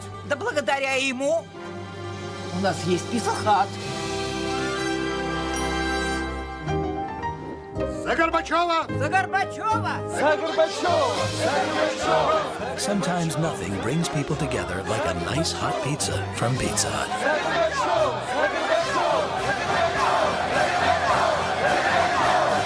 Is that real? Capitalism ho. Oh my gosh. Oh my goodness. Have you not seen this before? No. It's quite famous. Talk about sullying your legacy. He's cheapened his legacy by appearing in this. I collapsed the Soviet Union, but hey, I cashed in. Was he desperate for money or what? Wonder what the Pizza Hut Papa bun John's. was. Well, Papa John's not paying more. I mean, come on. Why does it have to be This Pizza is Hut? absolutely disgraceful behaviour from Gorbachev. You're a sellout. Pizza Hut commercial. So, was there a state pizza restaurant company before this? Oh God, I don't know. And Like this guy, Homza the way, the ease with which this guy gives in. Yeah. I want to go over the ease with which he's convinced. Gave us Are you pizza. suggesting that the premise of this advert is actually quite trite and Yeah, but no. fascinating? It might be right. Политическая нестабильность. Да благодаря ему у нас есть писахат. Granny talked sense into them. There you go. Easily gives in over a slice of pizza from Yeah. Pizza Hut. Is it actually a critique of the population? And their Basically, their Russian big boss John. Yeah. Big boss John won over. But it's easily by a saying, slice of pizza. you, the people, failed to defend the communist regime. Like your convictions were only this deep. All it took really was a slice of pizza, and you were turned around. He's the hardcore communist who's been let down by Gorbachev. But in the end, basically, he loves his margarita. This is, this is really bad. Like because of Gorbachev, we get slop. Do you not know how America works? No, I'm just like imagine I think right. We talked about David Bowie earlier on, right, or Prince or somebody like that. If David Bowie or Prince had appeared in an advert like this, we'd be like, "You are completely destroying your legacy." Like, there's just no, But Bowie would never appear in this. Mikhail Gorbachev. Yeah, it's just so bad. Isn't Gorbachev Russian for slop seller or something? Just unbelievable. God, but it's almost like Nelson Mandela's done it or something. Yeah. You've got to remember how much Gorbachev was built up, Simon. Yeah. There should be a series of great leaders doing adverts, even if they're dead now. Somebody should do it with AI, and you could have certain people flogging certain things, Churchill would do cigars, but you can't advertise cigars in Britain. So happiness is a cigar called Hamlet. Yeah, there you go. Yeah, he could do it up to the 80s, up to the 90s. Maybe. That's it. Yeah. I saw someone really very famous in a real slop advert the other day, and I thought, bloody hell, what are you doing in this tripe? Wow. What was it? It's somebody really famous as well. Was it Female, Iggy Pop? hot male. Huh? Who was it? I said Sorry, Iggy Pop. wasn't it? No, way more figures. Like somebody like you really wouldn't expect to see them in something Harvey like this. Keitel. It was. I'm trying to remember. Kevin Bacon. Is it like the great days of Johnny Rotten selling butter? Like way more famous, like almost like Leonardo DiCaprio or something, like somebody very famous. Mm. Who was it? I'm trying to think. Justin Bieber. I thought Justin Bieber, granddad. Bit out of date. Justin Bieber just is really famous. I don't know any of his songs. Really famous, right now. I don't think being in an advert would really. You can't really damage his legacy any more than it's been damaged by. You wouldn't notice it. Bieber. Yeah. Well, I mean, to be fair, Simon, he was in the halftime thing in the football. Yeah. I don't know. I mean, I think it's big in America, sort of. Who was this advert? Was it like? I'm now looking up to see who it could possibly be. Hold on. Yeah. David Beckham. People mentioning George Clooney's done coffee commercials and Harvey Keitel does Kevin Bacon. I do find it quite funny that in the UK, Kevin Bacon is basically just known as the EE phone advert man instead of selling bacon. Well, yeah, funnily enough. What did he do that? Did he sell bacon? Well, no. That's the missed opportunity, you see.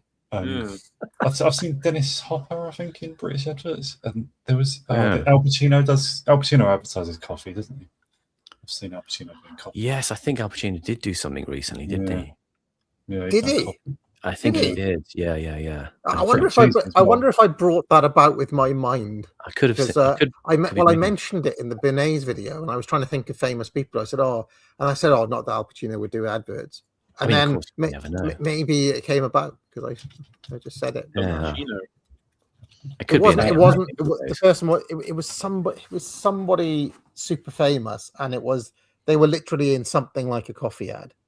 I was like, what's going on? Why are you in that? Why are you even deigning to do this? But Kanye West. I did a quick search, and Al Pacino advertised coffee back in 2010, but the adverts were directed by Barry Levinson, who's done some big. And it's an Australian market. He's done Sky Broadband in Britain. I don't remember that. He's done Jack and Jill. Oh, it's a film. Sorry, that's the AI. That's where Dunkachino comes from. Dunkachino. He's a guy that advertises Dunkin' Donuts. You see, I always feel sorry for the actors who have to work with these big stars in adverts because you can sense the sort of embarrassment they have. First of all, at thinking, I've got my time on the camera with Al Pacino, but I'm doing this crappy advert for air conditioning or whatever. And, the sense of it, being well beneath the dignity of, Well, and also, great actor.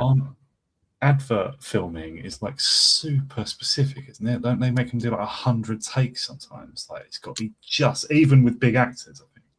It may have been George Clooney in an Nespresso advert. Yeah, I think it may have been George Clooney. That was a while though. He's done those few of those. But don't forget, I don't really watch TV. So, yeah. But anyway, there was some. I think it may have been that. It may have been George Clooney, but it always takes you aback a little bit when it's like a star clearly too big to be in. Like Samuel L. Jackson made commercials for wind farms in Sweden, apparently, according to chat. Did you know that Bob Dylan did an advert for two Victoria's Secret? Do you remember that? Victoria's Secret. No way. Really? Yeah. Should I see if I can find the Bob Dylan Victoria's Secret? Why would you get Bob Dylan in to do Victoria's Secret though? And he was old as well. Let me see if I can find it. Yeah, this is it because he's not. There's far better like sex sort of. So if you want to have a man in to do it, you'd get someone hunky, wouldn't you? To appeal to all as opposed to Bob it's Dylan. Iggy Pop for Anusol. Right.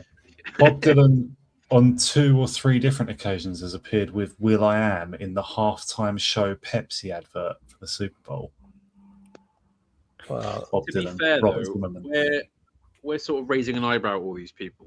You've got to remember the fees they get offered to do this. I mean, if someone offered me 40 million to go and stand in front of a camera and say, drink Coke, I'd do it. You have got to do it like 100 times with the director being quite annoying. Yeah, but it's 1 or 2 days of filming an advert that will be forgotten in two weeks. Literally for like $10 millions of million. pounds.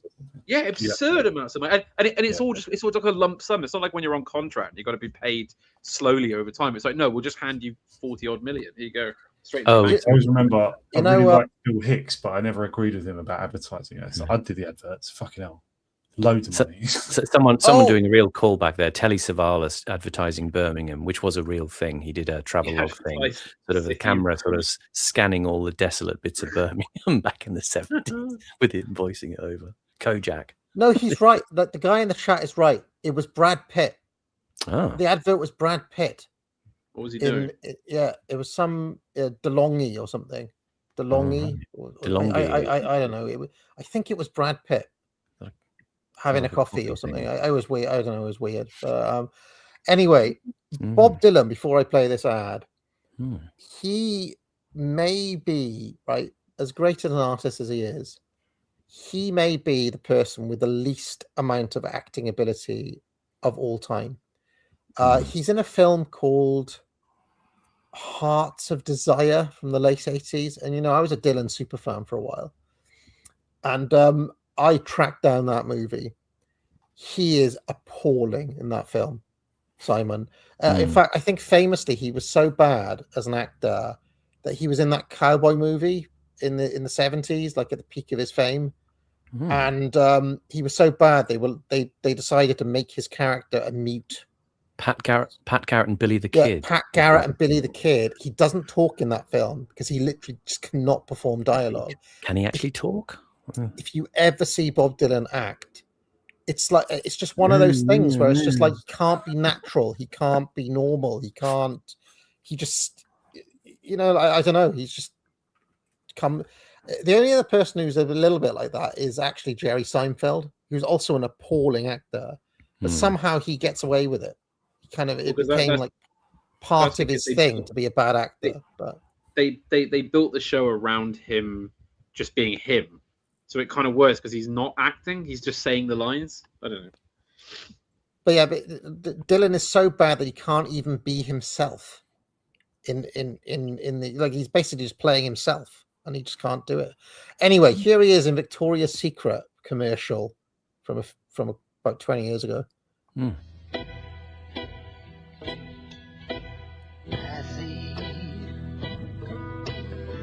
There he is. Perving. Who let the tramp on set? And I remember sending this to a lecturer of mine at the time, and he was like, "Oh, I can't have this on there because it's sexist. It objectifies women." I was like, "Oh my god."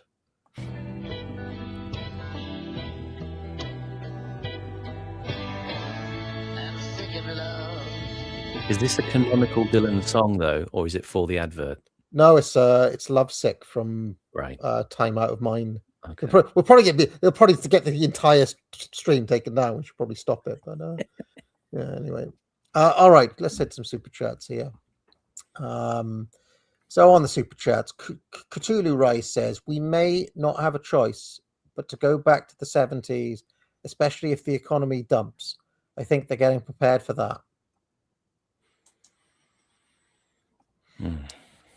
Cthulhu Rice says, it's not going to be exactly like the 70s, obviously, but we're going to have another version of Hard Times, and we could definitely look at the past. I mean, to be fair, is now that different from the worst aspects of the 70s already? Inflation, general sense of misery, crushing inefficient big state. I mean, if you live in somewhere like Birmingham, we've even got the rubbish piling up in the streets and no bin collection. So, we're there already. Yeah. According to the New Culture Forum, Socialist Burnham will bankrupt Britain. That's just come up on my feed here from the New Culture Forum. Telegraph or something. Is it?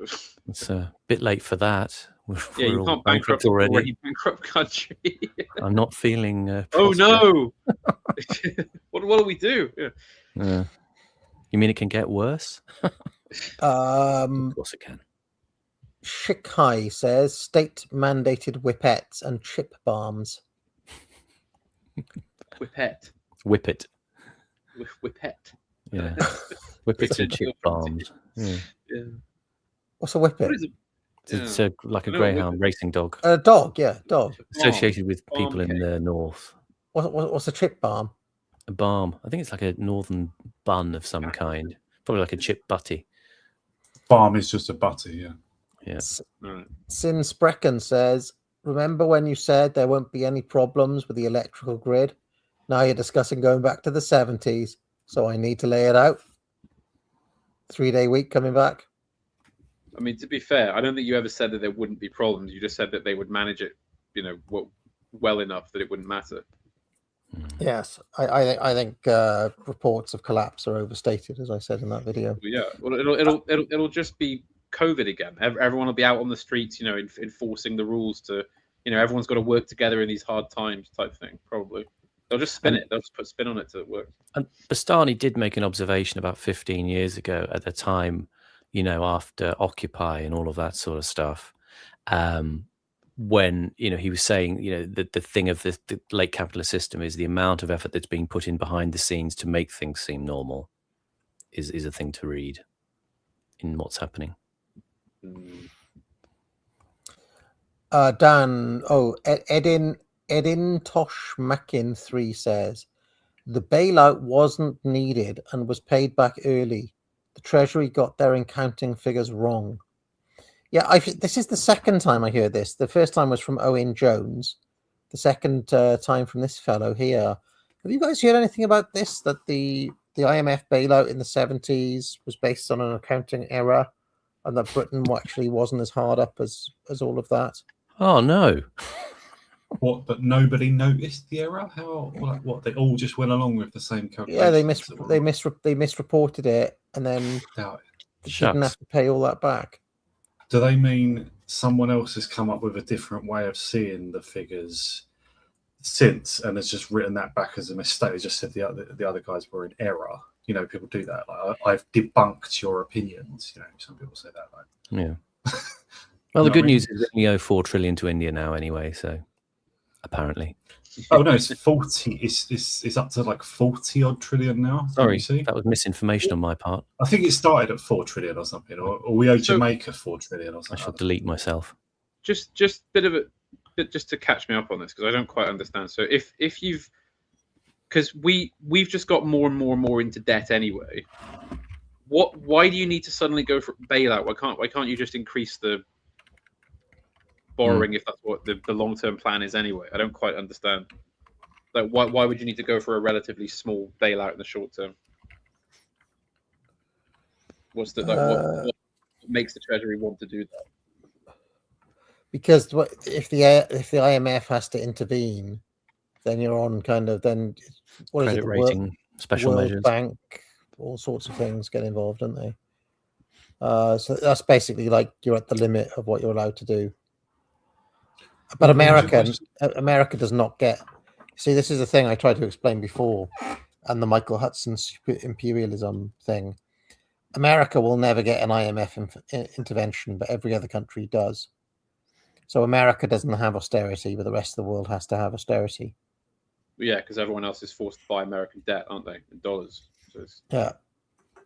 So who's forced? Nobody's forced to buy American debt. I think they just do because it's the most likely bond to repay usually. Yeah, but all others are slightly more doubtful. Look what happens if you get too truculent with it, though. You do get punished if you basically don't buy into that system. Like, yeah, it's carrot and stick, but there is also a stick. I think apparently China has greatly reduced the amount of US debt that they hold. They still hold hundreds of billions of dollars worth, but it's about half of what they did 10 years ago, something like that, in total amount. Which and accounting for inflation, that's even more than 50% reduction. Apparently, the UK Treasury grossly overstated the projections for the public sector borrowing requirement (PSBR), which panicked the government into requesting a record $3.9 billion IMF loan. Chancellor Dennis Healey later admitted this flawed data made the crisis seem catastrophic, rendering the bailout and its harsh austerity cuts as unnecessary. So, harsh austerity cuts. When was that? What the fuck? Like, what? Jim Callahan was doing harsh austerity cuts. well, it's kind of true that Callahan started the Thatcher revolution before Thatcher. It is kind of true. So, harsh austerity cuts. It's just such Jonesy language. Austerity. I don't think it was really a word that was much used at the time. Again, obviously, memory of a child, but I was aware of sort of buzzwords, and I think austerity is a relatively new thing in terms of its coinage. There may have been cutbacks, but austerity. But apparently that is now canon. That Britain probably shouldn't have had that IMF bailout because they used bad data from the Treasury. So the people saying that though are saying you should always just spend more and more each year. Just well, I know they're trying to use it for a political purpose now, but I'm just saying that it does actually seem to be true as well. That's interesting. Dan Qua 111 says, "I'd be satisfied if a normal car market returned." Cthulhu Rice says, "I think there were similar differences between the ruling class of Germany before World War One and then after the war. Similar struggles." Tar of 7556 has given me 5,000 NOx. What's that? Norwegian krona. That's probably a very decent chunk of change. It has to be the super chat of the day, but he hasn't said anything. He just gave the money. Best kind of super chat, as you say, isn't it? Best kind of super chat, just to have some money. Well, thank you very much. That's extremely generous of you, Tar. It means so much, etc. Coney says, recommendation, Roman Revolution by Ronald Syme. Read that book? Anyone? No. Nathan CJ Hood has gifted 20 memberships to 20 lucky people in the chat. C123, which is also extremely generous of him. C123 says, bring back Time Stealer. C123 has become like a kind of archivist. He is one of the people who makes liberal use of his membership and explores the dark archives of the channel, the deep archives. Marcos 588 says, Mikhail Slopovich. Spasticus Autistica. I really do think he sullied his legacy doing that. It's as bad as Robert De Niro doing Rocky and Bullwinkle. And basically his entire career since then as well. Spasticus Autistica says, do you remember Michael Owen's Dubai ad? The worst ad ever. And Puppy Sect says, look up Charlie Sheen's Japanese cigarette commercial if you want to see cool. Should we have a look at it? Charlie Sheen. That is genuinely a great ad of it. I didn't know this. Sorry. Was it? No, I was going to say, was this after his meltdown a few years ago, or? Oh no, this was but this was in the mid '90s, I think, and it's for parliaments in Japan. Parliament cigarettes. And it's kind of everything about that type of '90s aesthetic that is sort of lovable. Because that was the place they could always go to kind of hide their shame, really, to do adverts, wasn't it? You could always cheese it up. That's not shown here enough. That's not shit I need.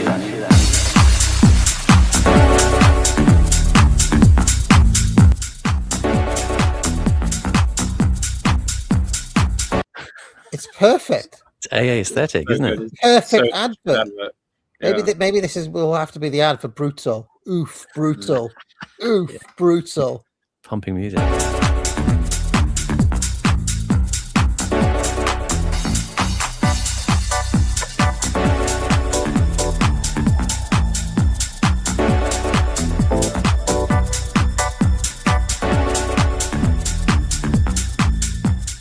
Well, that is Edward Benet's done well there. Whoa! People in the chat pointing out that the music was added like that. That's a very recent track. That's not the original soundtrack. I don't know what was. but it works When pretty was that well. advert for? Yeah. When Parliament was that cigarettes. advert? Mid 90s. Yeah. Okay. Good. Gonna have a cigarette now, I think. Was the woman someone famous? She was quite good looking. Yeah, interesting. She was kind of a sort of as minimally Asiatic looking as she could be, and sort of slightly crossing over into Western looking, but still Japanese. Yeah, I did notice that even in modern Japan, there's quite a few adverts that just have Caucasians in them for no apparent reason, especially when it's women. Seems to be like a bit of an sorry. No, Arnold Schwarzenegger is one of them. Sorry, go on. Yeah, but a lot of the adverts just have women, white women. Brutal. We're mixing in real time. Oh man. All right, folks. I think that's it for super chats. I did kind of like that. What have you guys got in the pipeline before we get out of here? Panama Hat and I are doing regular streams on Tuesdays and Thursdays around about 1 o'clock, but times may vary. And we also have our special Sunday studio, and we are rampaging through the dustbins of culture, seeking the gems amid the dirt, taking them out, polishing them off in minimum 6-hour streams. So we are giving top value. Please have a look at my Twitter. It was noticed yesterday, though, that you guys crossed the cartel. Do you remember that? Totally accidental. It's totally accidental. Isn't that funny that we said the same thing on our stream? Well, we did. I forgot. Who's this academic agent streaming at the same time? Yeah. I thought I'd forgotten those go out on Tuesdays. Hey, but it was funny because we had a lot of people come in and go, "Oh, I can't stand that James O'Brien. I've come into this to get away from James O'Brien." This is what I mean. The slop is pushing people back to Radio 4. We're the therapeutic state now. But the thing is, if I do streams without the dog face, people demand the dog face. So it's kind of everybody loves to hate him. It's like the number one heel of the show. Although Owen Jones is quickly rising. I would say toxic Owen Jones, poisonous Owen Jones. There's going to be a babyface arc for Owen Jones because he's slowly coming around to a kind of punished woke disposition where he sort of sees he sees the system laid bare, and he's clearly on some sort of antidepressant, I think. So also might be quite fun. I will say I do feel the kind of breath of life leaving your body when you're doing some of that stuff. The despair at the kind of gossipy, chit-chatty, soap opera-y way. Oh, horrible! Especially when we got to the Spectator guys. That flat-faced Tory boy. Yeah, I've heard them called skinny fat. These guys who appear on these things. Why do you do it? Why do you force yourself to look at the people? The people wanted it, and I do my duty. Sure? Is it really them that want it? The people wanted it. Yeah, I'm doubtful. Are they not like your absolute worst people, though? Your absolute worst subscribers or whatever? They wanted it. I think it's just tough material to work with, and I will say, I will give kudos here. I think the Great Thinkers series is very interesting, very exciting, and coming on a pace. When I heard you were talking about people like Frederick Jameson, Gilles Deleuze, I mean, he's not just doing the right; he's doing everything across the spectrum. I mean, this is great. Exactly. Good intros to sometimes very complex thinkers. I couldn't necessarily read Deleuze or anything like that. So, but I mean, people do. As I experimented, people want the great thinkers, right? Yep. But not in a live stream format, as we found out with the Carl Schmitt one. So if I have a look at yesterday, which has already got more views than that Carl Schmitt one from a couple of weeks back. People just kind of, they want it. They want it. There's a guy saying disillusioned Owen Jones was brilliant. There's another guy saying O'Brien filled me with rage. I find it extremely stressful to watch this guy. Why are you making us listen to James effing O'Brien? Somebody saying what the hell was Mogmentum?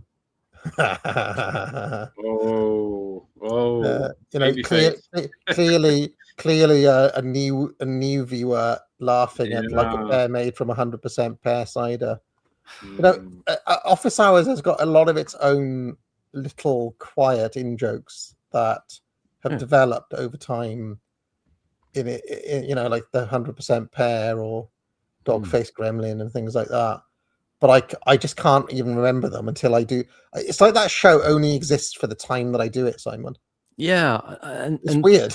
And to anyone who complains about the grimness of ploughing through that ordure, just remember, like I said last week, this is democracy. The pain, you're doing it to yourselves. AA is just honouring your request. Showing you. A guy says it's better than Netflix. This show, better than Netflix. So highest bar in the world, is it? You know, those I don't know. Just people seem to for somehow Office Hours has got its fan, like the Office Hours that is weirdly it's such an unloved, weirdly a show unloved by both its creator and seemingly by its audience as well. Seemingly people like it in its own strange. A guy says a bit of slop cleanses the plate. Says somebody. Wasn't Office Hours originally just for you to answer super chats from the other shows or something? Wasn't that how it started? It was always what it was meant to be, but it's kind of fallen into being this slightly unloved side project that I don't know. It's like nobody really likes it. It's the last tenuous link to the UO days. It's you looking at the news, basically. That's basically it. Yeah. It's the last gasp of old UO, I think, really. Exactly. Yeah. Although there are many people, many stirrings in the underclass that suggest that this show, this very show, has become that. They must be crushed. I don't see that. People don't remember the very specific vibe that UO had in all its various formats. I mean, we've got a fixed 4 guest, host and 3 guests setup, whereas UO you'd have 1 week it would just be you and Charlemagne, the next week it would be you and 5 random people, and then Mr. D would be on, and Mark would be on. It was much more kind of rolling and freewheeling, was Unpopular Opinions, than this. It was, and people forget how mental it was as well. It was just a little bit crazy. Unpopular Opinions, stuff that would happen. Yeah, there was a lot more. I don't want to say chaos, but it was a lot more chaotic. Yeah. Well, and also because it was your. Sorry. No, go on. Well, just because your positions were changing in real time. Sort of, especially because someone like me who came in at the age I was, that was sort of like a political education almost, kind of going up through all this type of thing. But Spasticus Autisticus in the chat saying nobody on this show made AA's UO guest Mount Rushmore yesterday. I'm not really a UO character. I think. Yeah, well, in my mind, Panama Hat was always a Deeper Store character. Yeah, I was never really on UO that often. And Simon. I came on a few times, but it was. You were limited in your appearance. You only had like 6 or 7. Because remember, we had the spreadsheet, and it was the Ukraine season. It was very grim. Yeah, you weren't on that much. But some people, the people you picked, did personify the show. I think. Who was the most? I was D. Charlemagne, Radlib. Chris Gard, and Radlib. I think that's a fair. I mean. Now I'm thinking Shinobi Yaka was a very. I was going to say, do you have his intro music still? Shinobi was on there a lot. Yeah. Shinobi. Well, he was the only person on the first show and the last show, other than me. Was he the Welsh guy? Yeah, the old Welsh guy. Which one? Maybe. I don't. Yeah, he had his own channel. He had a huge hit video over Cheddar Man, where he went into he did a lot of like sciencey stuff, Shinobi Yaka back in the day, and he was like I always used to. He was quite a bit older. I think he's even older than you, Simon. Oh yeah, he is. I used to give him, and I think sometimes he used to fall asleep. You used to play the Steptoe and Son theme tune for him, which I don't have it anymore because obviously there's no more. Yeah, Mark racked up a lot of appearances, and I said it would be fitting for have the Rushmore with Mark looking up like a kind of forlorn child or something. Just imagine Ray Mursami is locked in a crystal somewhere, her face contorted in a silent scream of anguish. See, Yes. I've wanted to have like Ray come back for like a retrospective, because I think that And she's now chilled out, you know. there'd be a far greater alignment of views than there was in the old days. Yeah. You know, Ruba, people in the chat saying Oh, Ruba. dear me. I gave an oblique. There was a very oblique reference to Ruba. Did anybody spot it? I did a very oblique reference to Ruba. I love Pink Floyd as well. In a community post. Oh. I'll show you. Oh. Here we are. All that bitterness. This so community unnecessary. Post, a brand new season of Office Hours starts today to demarcate the Burnham era. It's officially season 2, episode 1. Can you feel it in the air? Can you smell it? You can't buy it in shops.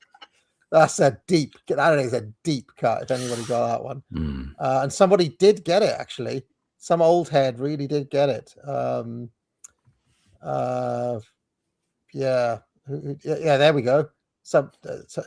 The malign influence of Reeves Gabrels, which is a reference to that is a reference to when me and Dee did the Bowie streams. And I used to say, I spot the malign influence of Reeves Gabrels behind this track because we didn't like him. And he says, does Ruba still live? So he picked up on that deep reference there. But yeah, I don't know. I feel like Guard did email me and I haven't. He said, shall we do an Unpopular Opinions reunion? I haven't responded to him yet because I don't think it's been long enough. Hasn't been long enough. But I feel like you can't recapture what was. I feel like it ended at the right time. It feels like you need a few lawsuits in between, and then a kind of, you know, bitter, acrimonious kind of. You know, we didn't really do that. It just kind of ended, didn't it? Yeah. There's no going back to the NRX boys. People in the chat. Sorry. But yeah, it is what it is. But yeah, I mean, Office Hours ended up basically like coming into that slot as a kind of way to continue doing a live stream, and then it kind of like slowly but surely turned into the show it's become. But there are people who don't remember Unpopular Opinions who are who are like Office Hours fans now. Well, when how can that be a thing? But it is a thing. Yeah. Remind me when UO ended. When was that? 2024. Was it that recent? Yeah. Yeah. God, I thought it was a while before then. September 2024 was the last show. So, yeah. How time flies, eh? All right.